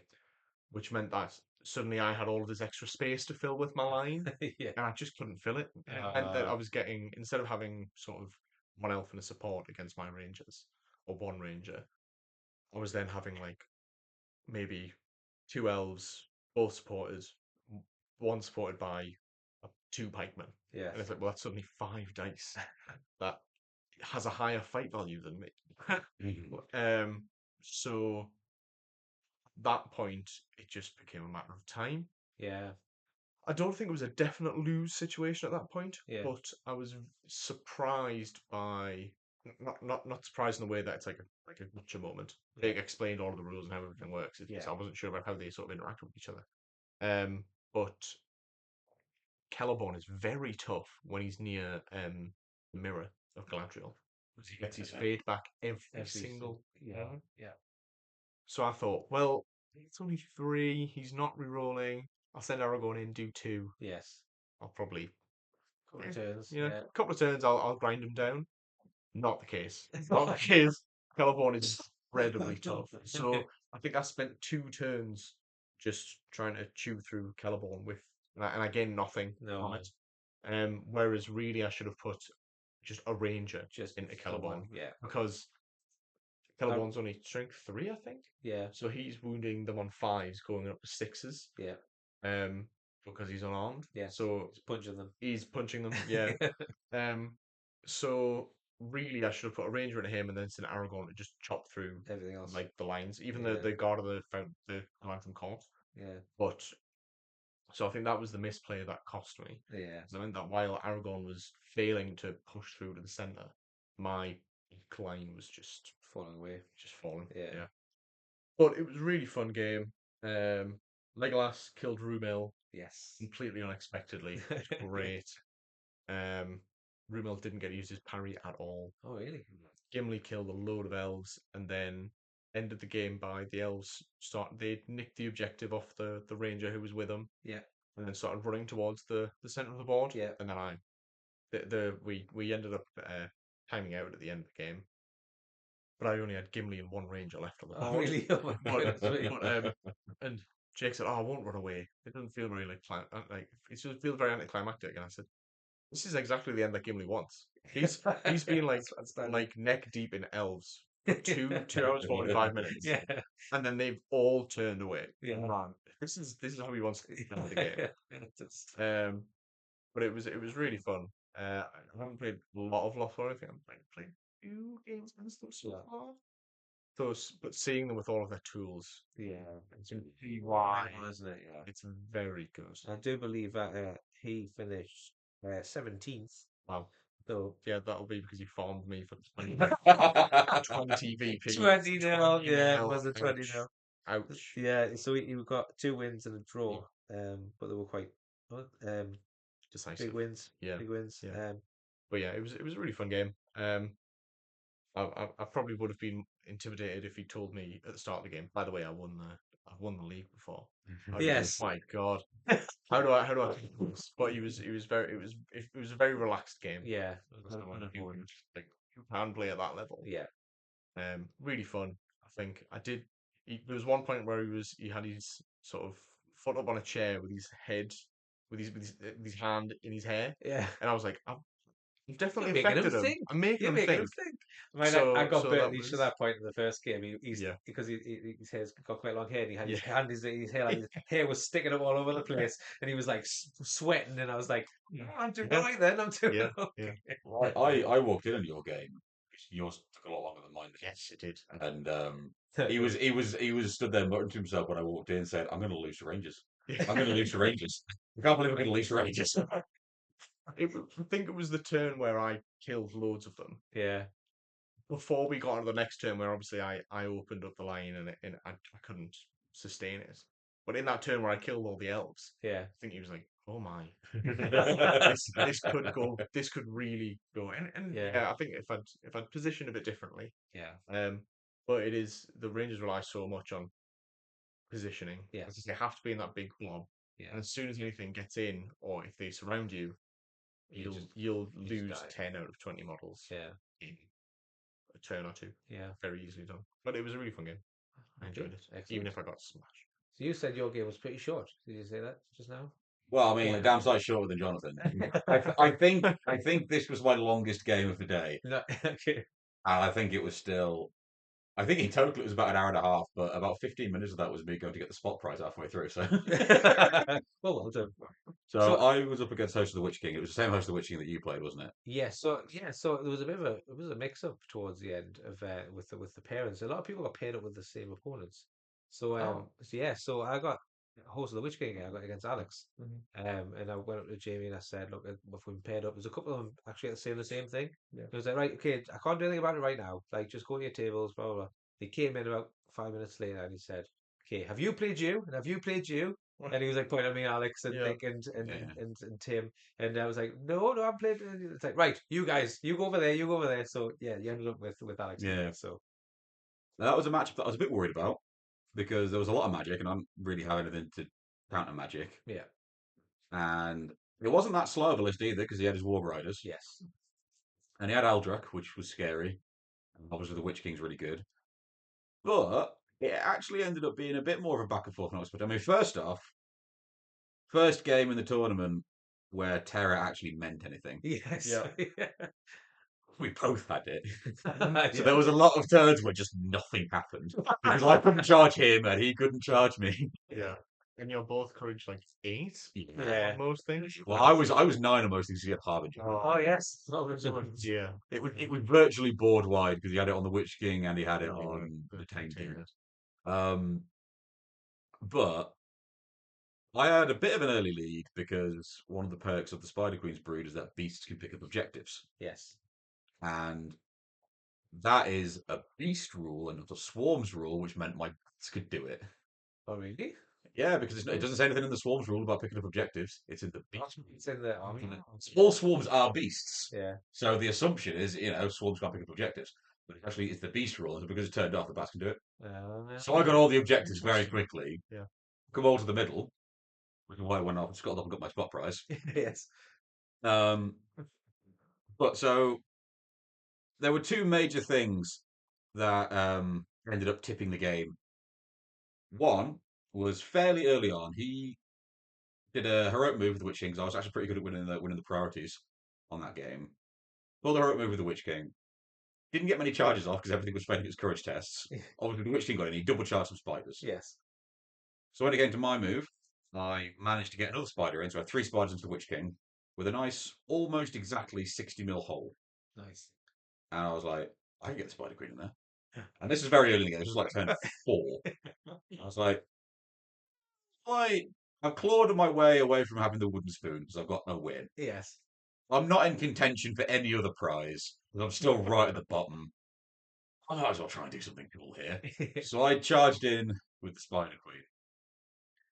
And that combat, I had 3 spiders in, plus this queen. So that was 9 dice. He'd charged, so he had 4 dice. yes. Because this is how I found out that monsters don't turn off cavalry charge. I was assuming they did, but apparently not. No. It's a bit peculiar, but whatever. yeah, He says, "Oh, I'm striking." yeah, Yeah, makes sense. I'll match a strike. I'll also strike. uh-huh. We both strike to 9. Oh, nice. Okay. Oh, I roll my dice first. I get a 4 high with the queen, and we get a 5 high with the spiders. Brilliant. He rolls his, and he gets a 6. So Oh. like, and he'd already let slip that he was planning on Morgul blading. yeah, So I was like, okay, Yeah. spending the might, yeah, going up to a 6. yeah, I was already down a might because I'd done a heroic move on an earlier turn. yeah. So that was the last of my might. So then it becomes a roll off. Yes. And we'd agreed that he was going to be evil because he was the Witch King. Yep. Rolls a dice, gets a 3. Oh, I no. I was like, it's all right. He's only got 4 attacks. They're winning on 4s, but statistically, he's going to fail 2 of them. Mm-hmm. And I got loads of spiders around. And that means a 3 up, Yeah. unlike a fake roll. He rolls his dice, he wounds with all 4 of them. So I get 4 of my dice. And, I mean, in retrospect, maybe I should have rolled these one at a time. I rolled them all at once. Cashed 3. Which meant I killed 3 of my spiders, because they all got Morgan bladed. Yeah. And then the Spider Queen gets Morgan bladed, and then so she dies. No, All of them was really early on. 4 spiders in one go. Well, yeah. You should have just taken the wounds of the Spider Queen at that point. I know. I should have done. That's what I should have just done one at a time because it's a failed one. And that's not the first time that me trying to expedite things by rolling multiple Yeah, dice yeah. scuppered Still me. worked against But you.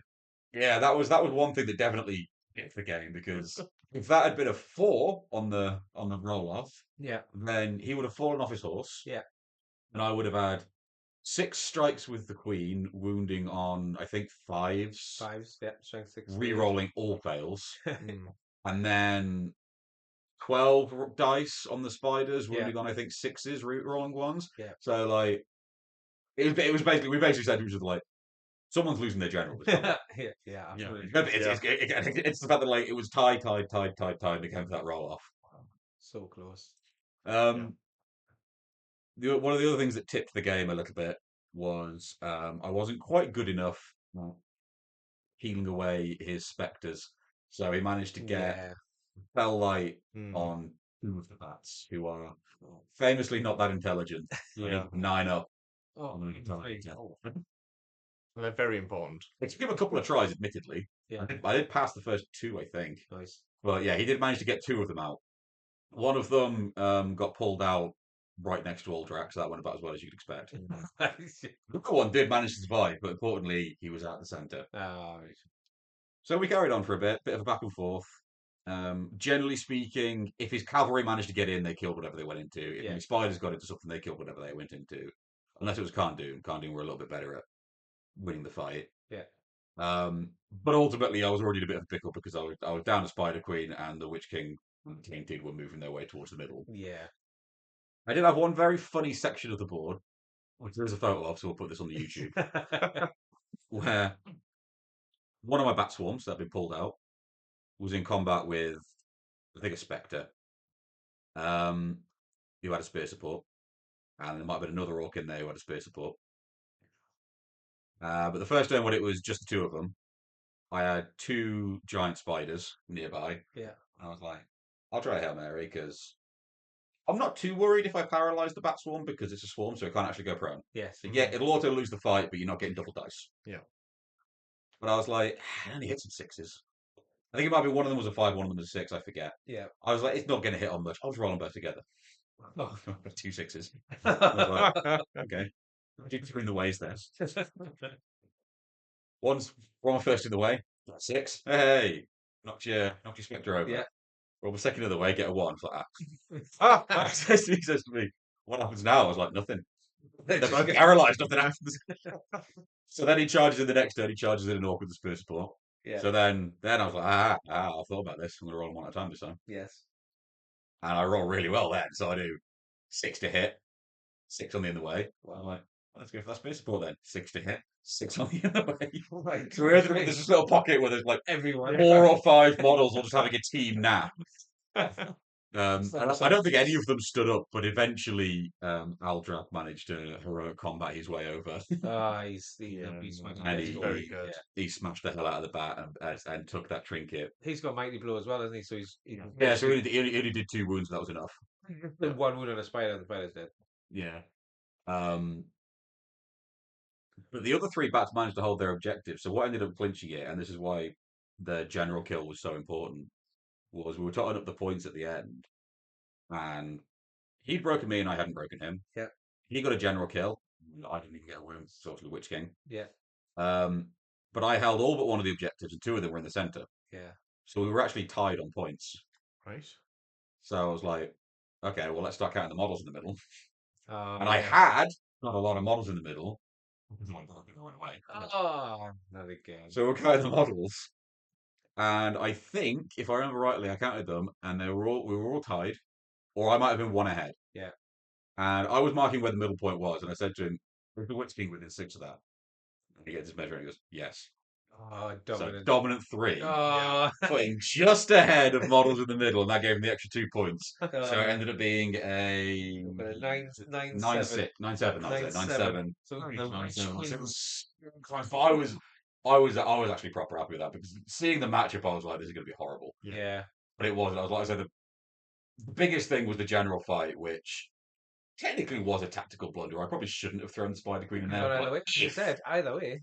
if she'd have won, then I would Yeah. have. Yeah. I would have comfortably won that game. Yeah. So like, it wasn't massively stupid. It's high risk, high reward for both of you. If Oh, it had yeah. been, Yeah. If it had been any other game of the day, I wouldn't have done it. No. Would it be the last game, and I already knew I'd got an A win? I was like, yeah, why not? Yeah. It'll be if it works, it'll be amazing. And it nearly did. Yeah. Nearly did work. Nearly So did. close. Yeah. So close.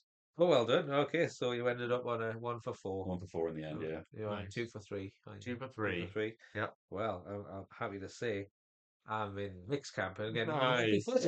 Final game was against Tim and his Sauron and Four Chieftains. Okay. Yeah. So actually, funny story. Earlier in the day, it was before we'd started, and we were talking about the Newcastle match. The Newcastle match was on. Oh, and Tim was like, "Oh, what time does the match start?" And I was like, "It's about 2 o'clock." And he was like, "Oh, that's." I was like, "I think the game starts at 1:45, the last game of the day." And he was like, "Well, I tell you what, we'll rig it up so we'll play each other, and then we'll just bash monsters into monsters, and then we'll head to the pub watch the rest of the match." We ended up playing each other in the last game, and I was like, "This was meant to be." So he was Yeah. like, "Shall we just go to the pub after this?" I was like, "I'm Yeah. more than up for that." And if there was actually a pub closer, we would have gone. But the closest one was in town anyway. So it actually worked out that way, which was hilarious. So we just sat up with each other and we said, "Shall we just have a bit of a fun thing? See how many kind of gimmicks we can get off." Like, Yeah. so How stupid can how this stupid game can this get? game be? Yeah. But also, obviously, trying to play the objectives. So we're set up. Sauron and his two of his trolls on one side, two of his trolls on the other side. And I'm losing this in my head because he's got the chill souls. He can just take out Ents whenever left, right, center. He's fight 8 trolls. So I've only got 2 fight 8 Ents. I've got Treebeard and I've got Beachbone. And Treebeard's the only one with strike. So Treebeard's got 3 might. He can only strike up 3 times. Yeah. And then the rest of the Ents are losing fights. So I'm just going to try and punch him. Get in there, try and punch him as quick, early doors. So two trolls versus 2 Ents. And that goes as well as you expect. The chieftain just punched him to death. Yeah. Ended up with just birch seed on that side. Sauron coming over with these other 2 trolls, just heading straight for birch seed. The other 5 ends just trying to keep up, just lobbing rocks every now and again. I managed to get 2 wounds off Sauron with lobbing rocks. Yeah, that's I pretty got good. I got 2 wounds off another troll. They were all out of might by the end of the game as well, which was really good. Sauron was out of will at the end of the game. He'd spent it all, obviously. Yeah. So he was out of will at the end of the game. He got his free one, but so it actually sapped a lot of resources down. Yeah. So I've got a few pictures of this game, so you'll see them right now. But it ended up with just ends punching trolls, and there was a couple of move offs every now and again, but there's Yeah. a lot of rocks thrown. Sauron gets in up against Treebeard, and he's just like he wins the fight, obviously. And then he's like, "Well, I can one shot him here, or I can hit him once and set him on fire." And I was like, "Yes, let's do that." Do it. Because that sounds great. I don't know if you could get knocked prone, but we said, well, you would get knocked prone if he was on fire. So let's do that. So he gets knocked prone, and then the Merry and Pittman jump off because he's prone. So now I've got an on fire Treebeard standing in front of Sauron with Merry and Pittman at the base going, "Uh-oh." We're surrounded by trolls, essentially at this point. And so the next turn, I call the move, and I get Treebeard into the water feature. I was on the board with the river down the middle and the bridge Yes. with the crossing points. So Treebeard makes the beeline for the water to put the fire out. He gets up, moves towards the water, puts himself out, and then Merry and Pippin are like, "You've just left us in front of Sauron. What are you doing?" So Merry had 4 inches to get to him because he'd only moved 3 into the water feature. Yeah. Merry gets into him, and Pippin can't quite make it unless he takes a run and jump off the bridge. So because he was in base contact with the bridge, we said he can get 3 inches to the bridge, and then he did a climbing test. Anything but a 1, so he said, "Run and jump, I'm back on a Treebeard." He's on there. So Treebeard's not on fire anymore. The Merry Pippin have remounted on a Treebeard. It's all good. Yeah. And then it ended up, the rest of the game panned out, and it was just Merry in the river. Pippin, sorry, in the river, surrounded by Sauron and the Fourth Elves. Just there. Yeah. It was pretty rough. And then not he gonna lie. bravely fought them all off. No, because the game ended, Oh, unfortunately. yeah. So Cliffhanger. he would have fought them all off. Yeah. He would be like, that time you looked through the Palantir and you told us to F off. Yeah, well, you're gonna get me revenge now. So That's in the appendices. it was a really fun, really silly, really short game. Yes. But it was just full of gimmicks and bits Yeah. and pieces. And because it was the last game, I was just like, I'm just gonna throw everything in. Had it been like game 1 or something, I probably would have thought about it a bit more, but it's just so much fun. And Tim was great. He was a really good opponent, and we just had a laugh. Had a laugh the entire time. Just such silly things. But it meant I got to watch the rest of the second half of the match.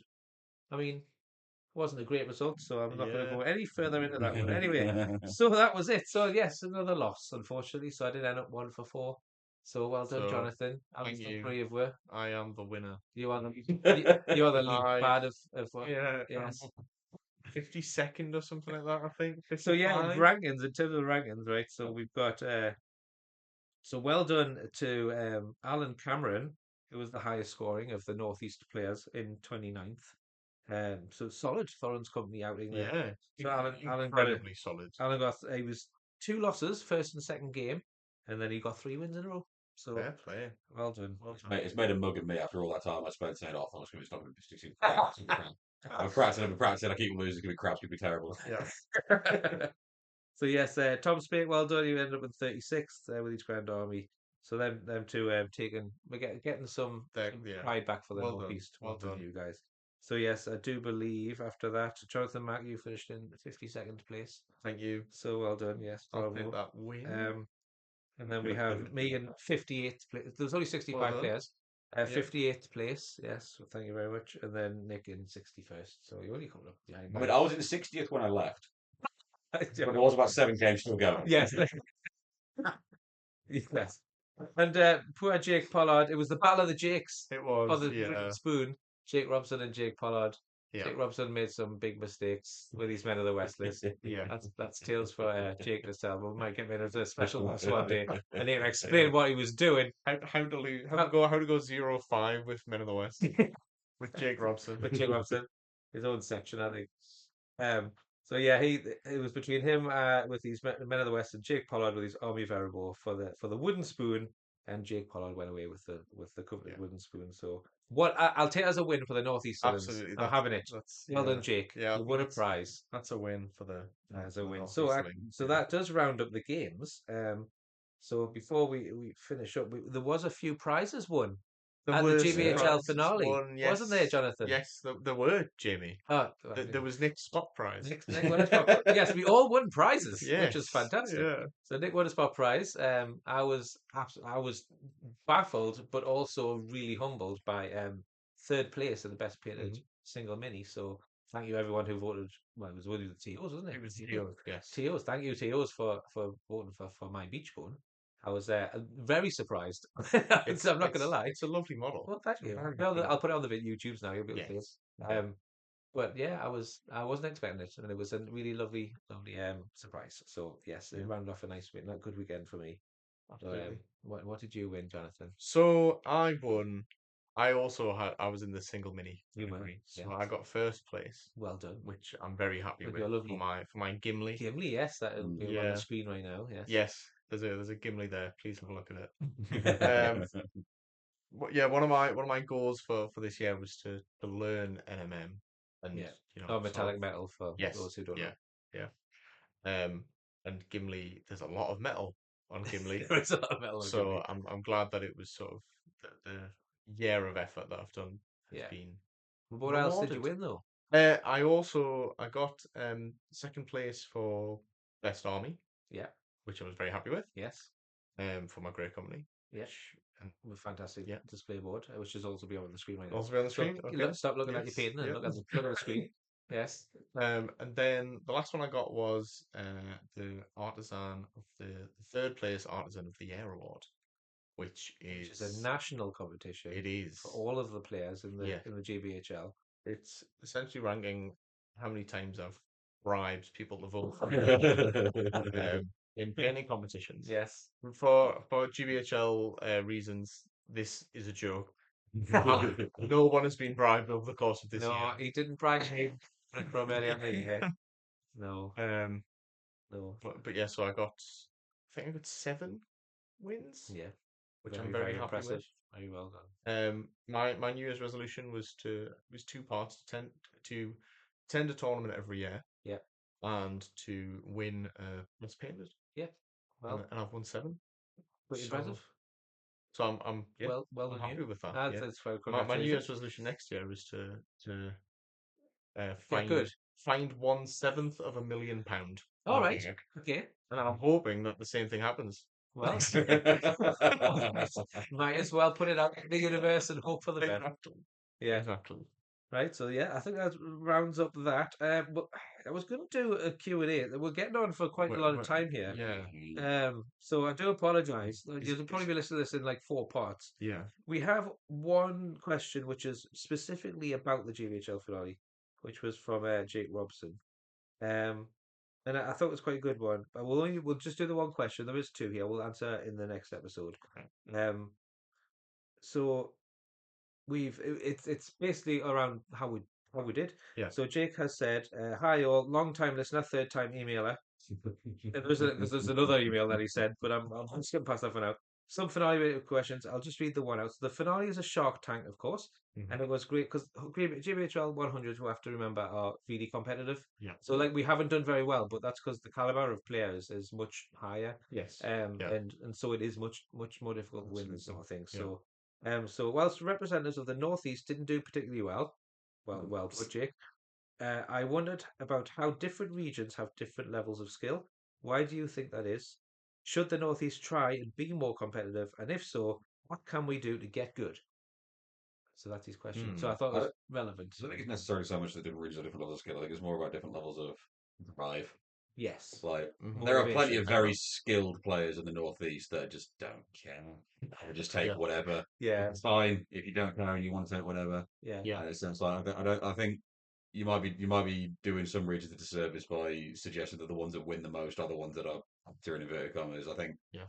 on average most regions are probably similar-ish. Yeah. All that you got to compare is that in the south, particularly the southeast, you've got London and lots of people in London. There is a So if lot we of just people. compare raw Yes. numbers, London wins every time. Yeah. Yeah. Yeah. Yes. Yeah. Yeah. Agreed. Like Alan is a very good player, Yes. and he went 3-2 with Thorns Company. Yeah. Exactly. And recent events have seen him to the 3 trolls. Yes. Yes. Also not a competitive list, Yeah. but he's a very good player. And I think is he like 60-ish in the GBHL this year? Yeah. So like yeah. he Yeah. does well. I think it's just there are lots of aspects of like the hobby required in order to perform well Yes. at tournaments consistently. Yeah. And it's like list building for me depends very heavily on what do I want to paint Yeah. and will I be able to finish it before Yeah. Yeah. before the tournament date? Yeah. And if the answer is no, then if I write a very competitive list and I know that I won't be able to paint it in time, then I will choose something terrible Yeah. because I get more enjoyment from the painting than Yeah. I do from No, I agree. I think Yeah.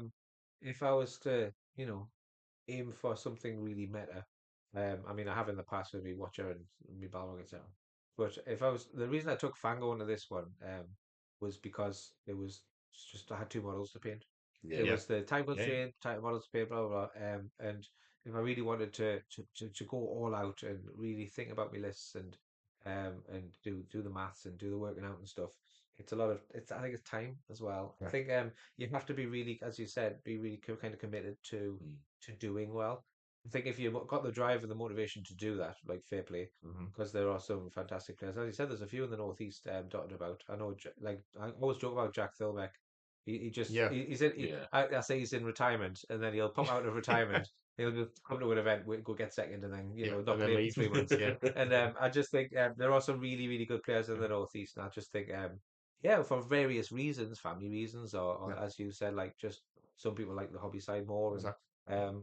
think and obviously weight of numbers in London and the south, and maybe even the Midlands. There's a lot more people Yeah. than there is in the Yeah. northeast. Yeah. So maybe it's just like a Yeah. amount of people thing there is. I think we're probably a younger area as well. Yes, we're kind of up and coming in the northeast. Yeah, I isn't know it? that the GBHL wanted to invest in the Northeast more, Yeah, which is why we got the finale. yeah, which is Yeah. And there are lots of people who've gotten into it in the last few years. Yeah. I am one of them. Yeah, I I'm don't one know of if yeah. 2 Nick, are years you I've also? Or you've been experienced here for ages, and you just started it. that. I mean, No, put that heavy object down. When he started playing since after I moved at this point. When did I actually start? It's got to be about 2 years because Yeah. it's since I moved into this house. Yeah, I've only been here 2.5 years. So yeah. So we're all fairly. fairly new to it. It's Yeah, I mean, compared I to would like the play usually once every 2 weeks, once a week, once every 2 weeks. Like in terms of tournaments, I've only been to is it six or seven this year, which is a lot to be fair. 'Cause I didn't think I'd get to so many. Um, but I think if you're really committed to try and be a good player, Yeah. and get really good, Yeah. you got to commit to at least one every 2 weekends, Yeah. or one every 3 weekends. Yeah. And really kind of hone your craft and Mhm. build the lists properly and stuff Yeah. like That's the that. thing as well. It's like if you're not willing to travel, it's like maybe not to the same extreme as you get with like sports, but it's a similar thing with sports. So like I dabble in kickboxing, and people that only train, you can always tell when someone only trains with people in the local area Yeah, remember that because when you're telling me shit. they get yeah you start to You learn beat up now. the tricks Yeah. that people around you use. You Yeah. start to learn the tools that people around you use. Yeah. And then you travel somewhere else and go up against somebody from a completely different region, and you get Yes. absolutely bodied because you realise, oh right, Yeah. you do things differently over here. Yeah. You know, so you go up against a southerner and they just play the game in a different way. Yeah. And a lot of them travel a lot more than we do, so they're used to playing against northerners well, or just yeah, general, yeah. different people in general. Whereas a lot of the northerners are used So to playing against other northerners. Yeah. availability of events, I think, as well is a big one. If you live in the Midlands, you've got a bunch of cities within Loads 2 hours yeah. around you, where Yeah. you've got lots of different chances at going to different events, different levels, different skill sets, different kind of. And so, but up here, obviously, there's been a lot more recently. Yes. Um, Yeah. We've really tried to kind of get at least one a month in various Oh yeah. places. Yeah. But it was only up until last year, really, when it really kind of kicked off Yeah. in the northeast for tournaments and things. So I think that's maybe a factor in it as well. There's not a lot of the experience and stuff for Yeah. players. Absolutely. So yeah, I mean, you already said we're going to take it seriously next year. We are. We're going to do well. Rangers of the Northeast and Northeastlands. We're gonna Yeah. The Rangers of the Northeast are look still out, everyone. They're on top at the minute. The Rangers of the Northeast. Yeah, I mean we are the best northeastern team, so everyone else has got to pull themselves up. We're doing fine. We've set the bar. Yeah. Yeah, this Jake Pollard. No more wooden spoons. Northeasterlands. We're gonna get better. There you go. Right. Anyway, so that was the one question I wanted to ask. There's a few more in there of different people. So thank you for emailing in. But we're going to move on to the quiz section because I know time is getting on. Yeah, getting on, but So- you'll be pleased to hear it's a relatively short one Right. because it needs to be a long episode, and also I knew that you're probably going to get a bit mad about some of these questions. I can't wait. So It was after. So for everyone else at home, when the last time we recorded, when we recorded episode 2, within like 24 hours, Nick sent a message to the chat saying like, "I have done the quiz," Yes. which is frightening. Full of apprehension for various reasons. Yes. I also gave you advance warning of what the theme of the quiz was, so Yes. you've had nearly a month to swat up. Well, Yeah, not nearly, but you've had a couple of weeks to swat I up. definitely haven't. So Yeah. I'm not gonna lie. So- Yes. So the folks listening at home, the theme of the quiz is the currently available model range. Oh, okay. So- Brilliant. Oh, So all of these questions can be answered on the Warhammer website. Excellent. Right, 2 seconds. I'm I just just going need to to get check my phone. So Right. I haven't put them in any sort of proper order. So what I'll do is I'll give you the option. You can just pick a number from 1 to 10, Yeah. and that'll be just the question that you get. That Okay. way they'll come in a random order. If you get it right, you get 2 points. If you get it wrong, go to your opponent, and if they get it right, they get 1 point. Okay. So who wants to start? Come on, Jonathan. Okay. No, Jeremy always gives it up. I know. I think He's the I was going to say. I think I've started. This will be the second time that I've started. Right, go on then. I'll start. Right. Actually, 1 to 10. Number 5. Go on then. Number 5. Oh, this is a good one. Oh, is it? Okay. I'm gonna get Which right. kit Uh-huh. has more legs? Elrond, Master of Rivendell, Right. in the clutches of Shelob, Oh my. Farmer Maggot, or the Gundabad Catapult Troll? There's more legs. Has more legs. No way. It feels like a trick question. Stupid.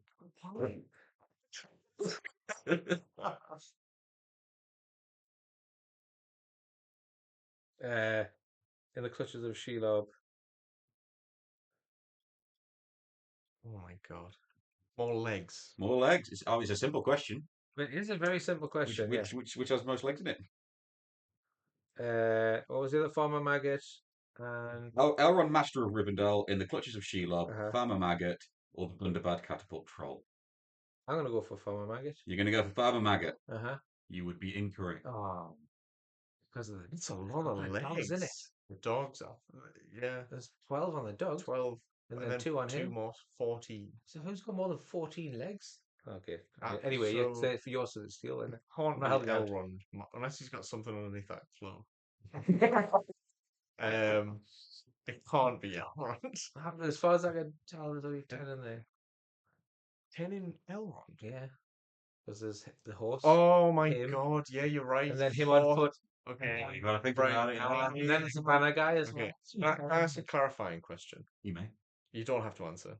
Okay. But if there were feet rather than legs on the model, I didn't think only that. the feet, would they count as 2 of the legs? Is it the assumption that there are 2 legs? Common sense says that Yeah. the legs They're wrapped in included, webbing are included. Oh, yeah. Saying that, I think it's gonna the catapult troll. Final answer? Final Gotta answer. be. Correct. Yeah. Yes. Because he's got like 12 goblins. I think it's seven goblins on his back. 7. I think, if I remember correctly. Yeah, I think. So 16 legs in that one. 16 legs in that one. Yeah. 14 in Elrond, 14 in Shelob, 10 in the other one. Yeah. 14 in No, Farm Agate. so there'll be Oh, yeah. 12 in which is the Shiloh. 12. Because you get a Sam Yeah. as well. So, do you At have the a column in moment, there as well? At the Oh, moment. that's just No, Sam. the Gollum's in the new kit. Yeah. Okay. So are you looking for it in a few months? In the coming months, that question will We're be about to updated. Yeah. Oh, well, actually, don't worry I got that. I'm about to know. That's not the only question that's going to become out of date eventually. Great. Okay. So, Right. Jonathan, your turn. Oh, I'd like to pick a number so- between 1 to 10, not 5. I'll go for 10. I'll go for Oh, this is a good one. Yeah. This is a really I good wonder one. if you'll say that another 8 times. This one has more than one correct answer. Oh, okay. Okay. So you should be able to absolutely smash this one. Name a model No pressure. that is smiling. That is smiling. Interesting. Interesting.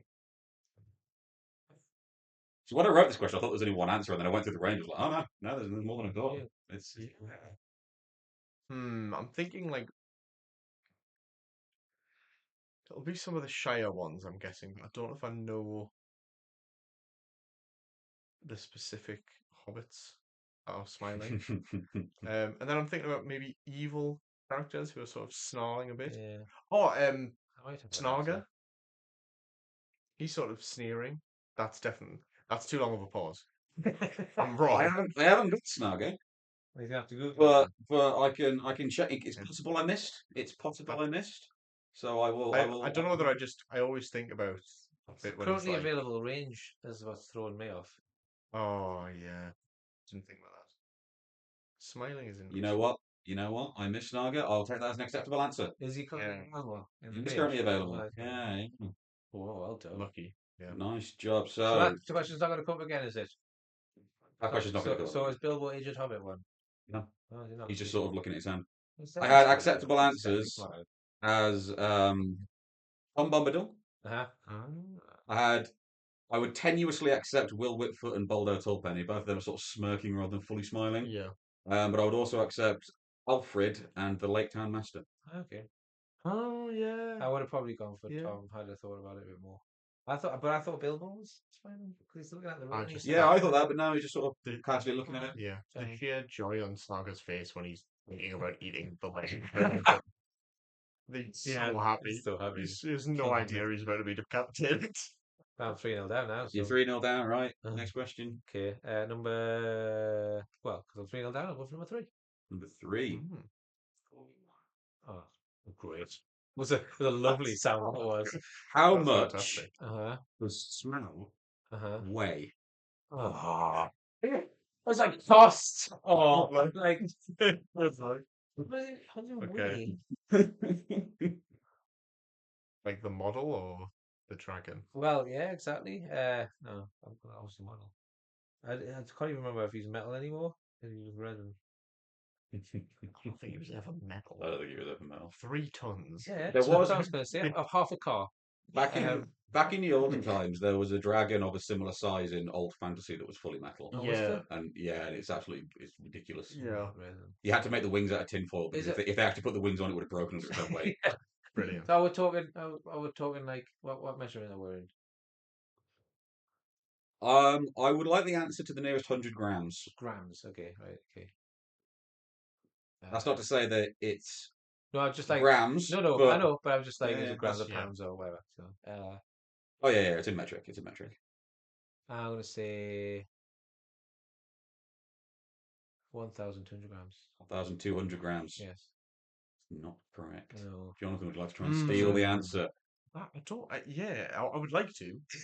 I don't know if I'm able to. And mine was an educated guess. yeah. I'm never gonna get. I like the idea of giving it in pounds. Yeah. As if, like a newborn infant of sperm. Ooh, I don't know. I think it's probably heavier. I think I'm going to go heavier. Yeah. 2,000. 2,000 grams. 2,000 grams. Not quite. Oh, That's close. 2,400 grams. Ooh, He's a big boy. He's a big boy. I thought 1.5 kilo was heavy enough. Like? No, he's 2.4 kilograms. They're very proud of it on the website. Nice. Yeah. Okay, fair enough. That's a weird thing to be proud of. Yeah. Yeah. Well, Do you get the weight of any other models? No, just him. just Just him. But he's just because he's so chunky. It's funny. But, Yeah, I'll get your money's worth. I promise. I promise. 2.5 kilos. right. Okay. I'll go for question. Question 9. We'll go for the Nick approach of just choosing. Go for the highest. It's numbers.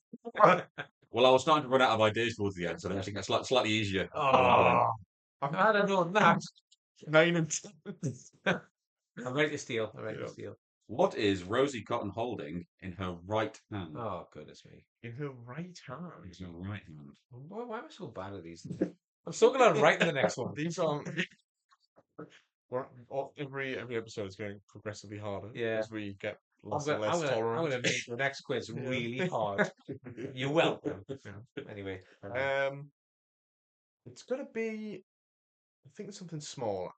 For some reason, I'm thinking she has either a basket or in her right hand. In her right hand. So I think her left hand is a basket, and her right hand is an apple.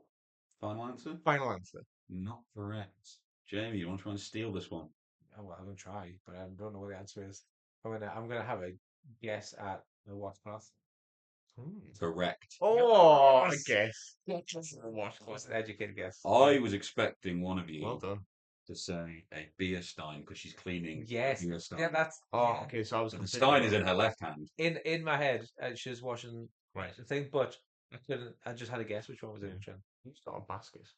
No one. No one, I don't think. Great. I Sorry. think you were thinking of Wizard of Oz. I'm just. Yeah. Dorothy. Yeah. You're on the board. Hey, I scored a point. There you go. Well done. Right.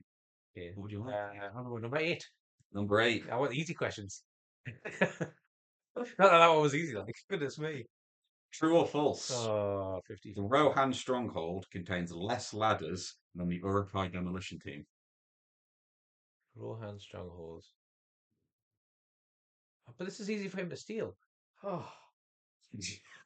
Ah! If it's any consolation, there's 2 true or false questions in here. Okay, all right. So you So, could give it so- out later. in the... I might as well talk it out then, because you're going to get it either way. Yeah. In the Rohan box, you have 4 lots of palisades. So you've got 4 towers, which is 4 big ladders. And then you've got 2 lots of ladders for the walls. 12, Ladders. potentially 12 ladders. See, but I'm going to... What did you say? What was the true or false thing?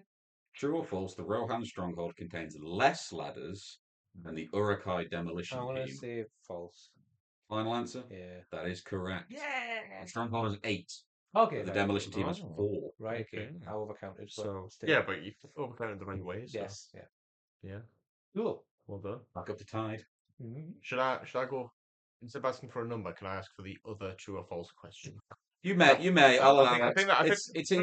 then it's that one. Okay, It's okay, yeah. easy for me to Fair enough. the other one. So I think that. Oh, that's Yeah. fair play. This is why he gets all of the awards. Yeah. Yeah. So this is number 7. That's it. Nothing to do with it. Nothing to do with the skin. Or the commitment. No. So number Be 7. nice. I was lost. Oh yes. True or false? Yep. Hera, Bride of Death, get a choice of war gear. False. Final answer? Final answer. Wrong. That's true. She gets to choose the shield. And She has 2 different shields. Yeah. I knew that one. Oh, okay. Right. Yeah. I earned the sorry, point by sorry, knowing it. Yeah. Imagine that. Yeah. Yeah. Okay. Yeah. That was a slightly sneaky one. That's That's probably the only sneaky one on here. All the others have been really Light fair. shield and a normal shield, isn't it? So It's just a shield. interesting. yeah, I'm sure. Neither of them. They just treat it as a shield. It's just one is the one that she starts with, Yeah, and one is the one that gets thrown to her by Olwyn. So one of them is Olwyn's shield. yeah. There you go. So But we're it's, equal. but it's a choice of war gear. I think I'm one It's ahead now. two different shields. Oh yeah. I'm one ahead now. You want Oh, to one ahead. Right. No. Tell me your question. There you go. I'll go for what number was that one? Sorry. That was number 7. 7. Okay, I'm gonna do that. I'll go 6 then. Okay, number 6. Yeah. Sauron famously includes Elendil in his kit, but which other evil hero stands over the body of a slain enemy? Ooh. Ooh, that's a good question.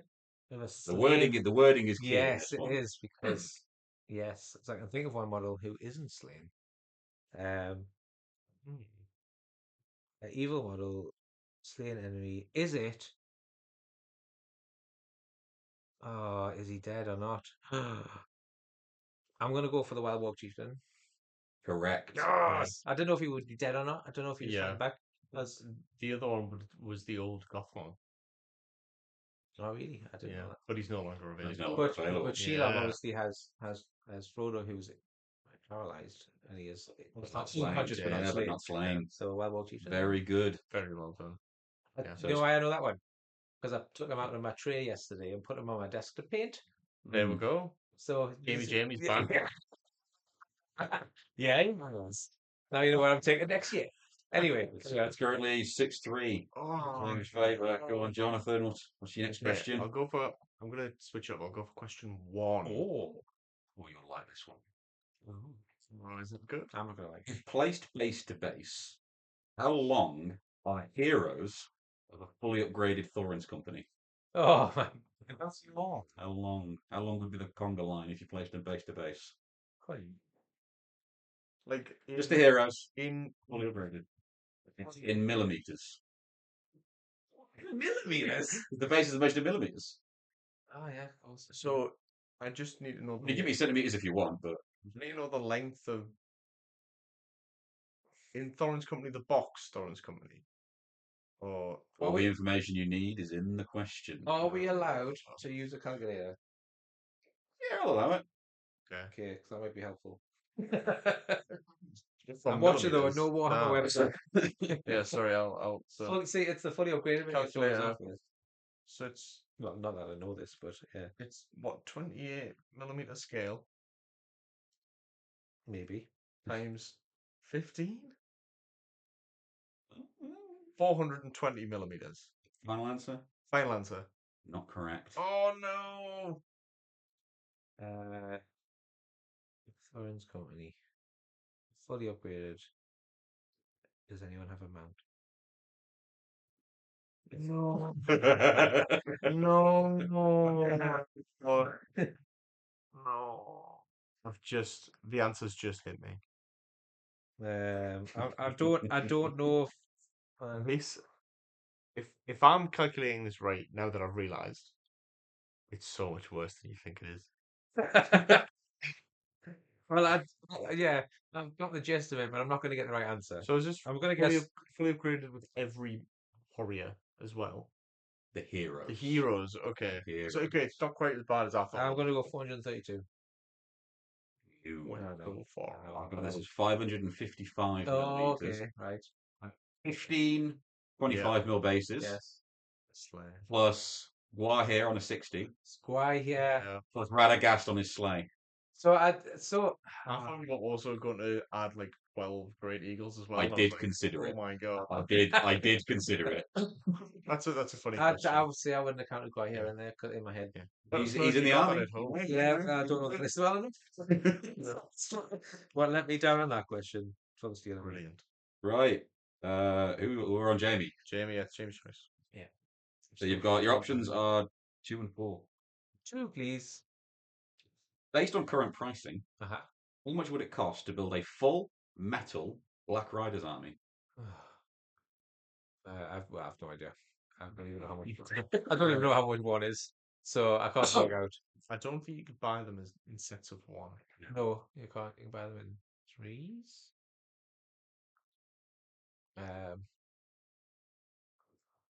I'm not going to get it. So I'm just going to guess £92. Not quite. Right. So I was thinking they're like £28.50 for 2 foot and mounteds, I think.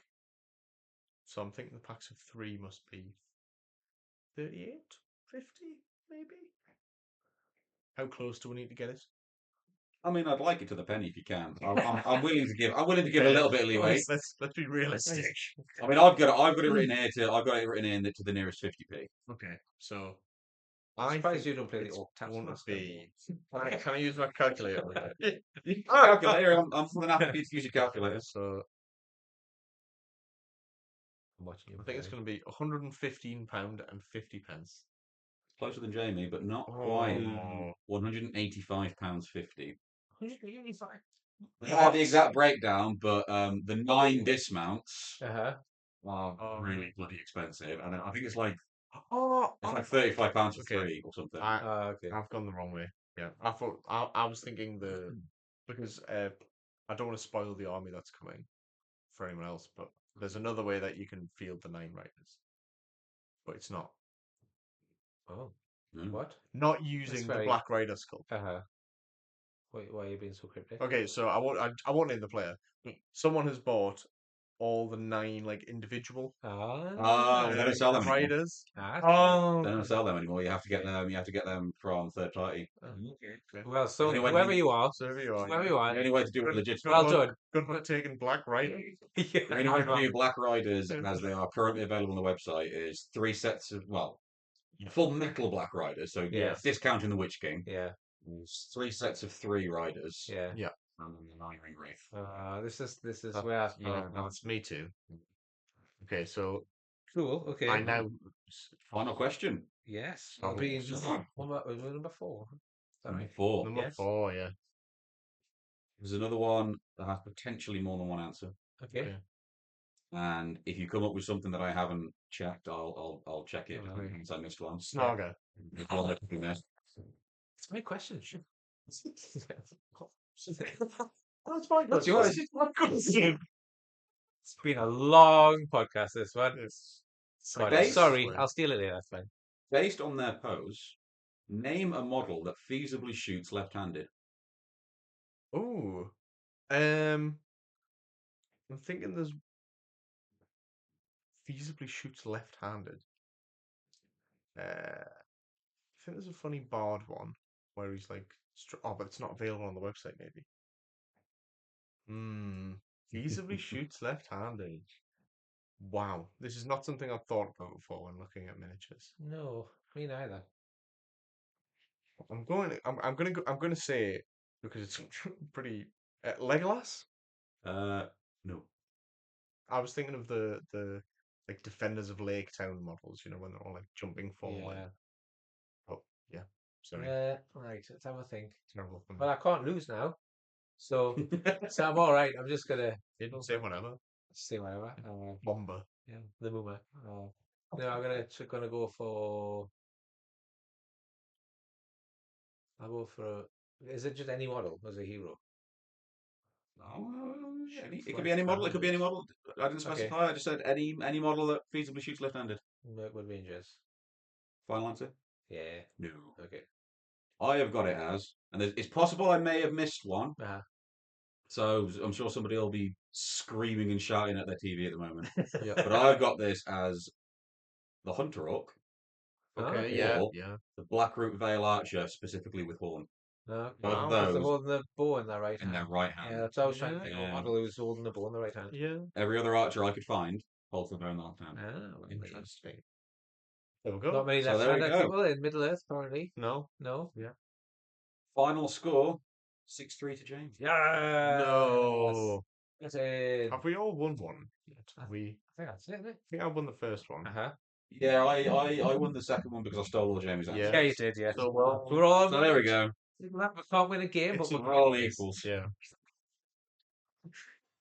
All right, I think What we that's- need is for somebody else to write a quiz for all three of us so we can find out for real. Oh, don't put that out there. Don't put that out there.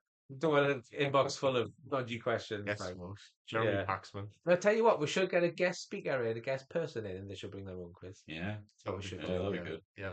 So we'll look at everyone. Yeah. You're gonna get asked. Fucked Right, up. I think that's about it then. So, Yeah. you've got an amendment to make. Yes, sorry. So this is a shout out to Brian Farries. Yeah. And so last week in the quiz, I wrongfully said that Samwise Gamgee was the cheapest striker in the game. He is not. It's actually Meriadoc Brandybuck, Esquire of Rohan. There you go. He is 25 points, I think, and he has heroic strike. Yeah. Oh, what a And Chad. then Pippin gets defense. Ah, okay. Pippin, when he's far of a citadel, Yes. gets defense. There you go. So thank you, Brian, for telling me the error of my ways. Yeah. If anyone Yeah, asks yeah. messages to say that we're wrong, we're I'm not Yeah. curious if he just knew that or if he just went and fact checked Yeah. every single question just to try and find one. Yeah, yeah. Someone go and got fact nothing else check. to do when he's away, though. Brian, if you could also fact check the Thorns Company base length Yes, yeah. question, that would be funny. I would Yeah. like to see that. Or you should buy a Smaug and then put it on some scales. Yeah. Yeah, and then give it to me when you finish. Yeah. But yeah, that's, Okay. so that's it. That's it. This rounds off the first 3 episodes of Talking Yeah. Shire, and also First year of 2025. Yes, Yeah. we're only 3 episodes in, but it's quite fun. I quite enjoy this. Mhm. So we're not going to do events and stuff like that for next year. We're just gonna. I think we'll just sign off. Yeah. I think we're just gonna say Merry Christmas, Yes. Happy New Year. I hope the hobby gods are kind to you. Yeah. Yes. Your Secret Santas are all nice to you. Absolutely. You'll have a lovely New Year, and we'll see you sometime mid-January, I think. Sometime Episode January. 4. Before the next big one. The We'll next big we'll one. throw dice again. Yeah. And hopefully win some Hopefully games. more successfully. Yeah. Yeah. So yeah, we've been Talking Shire. Thank you for listening, and see you next time. See you later. You're right.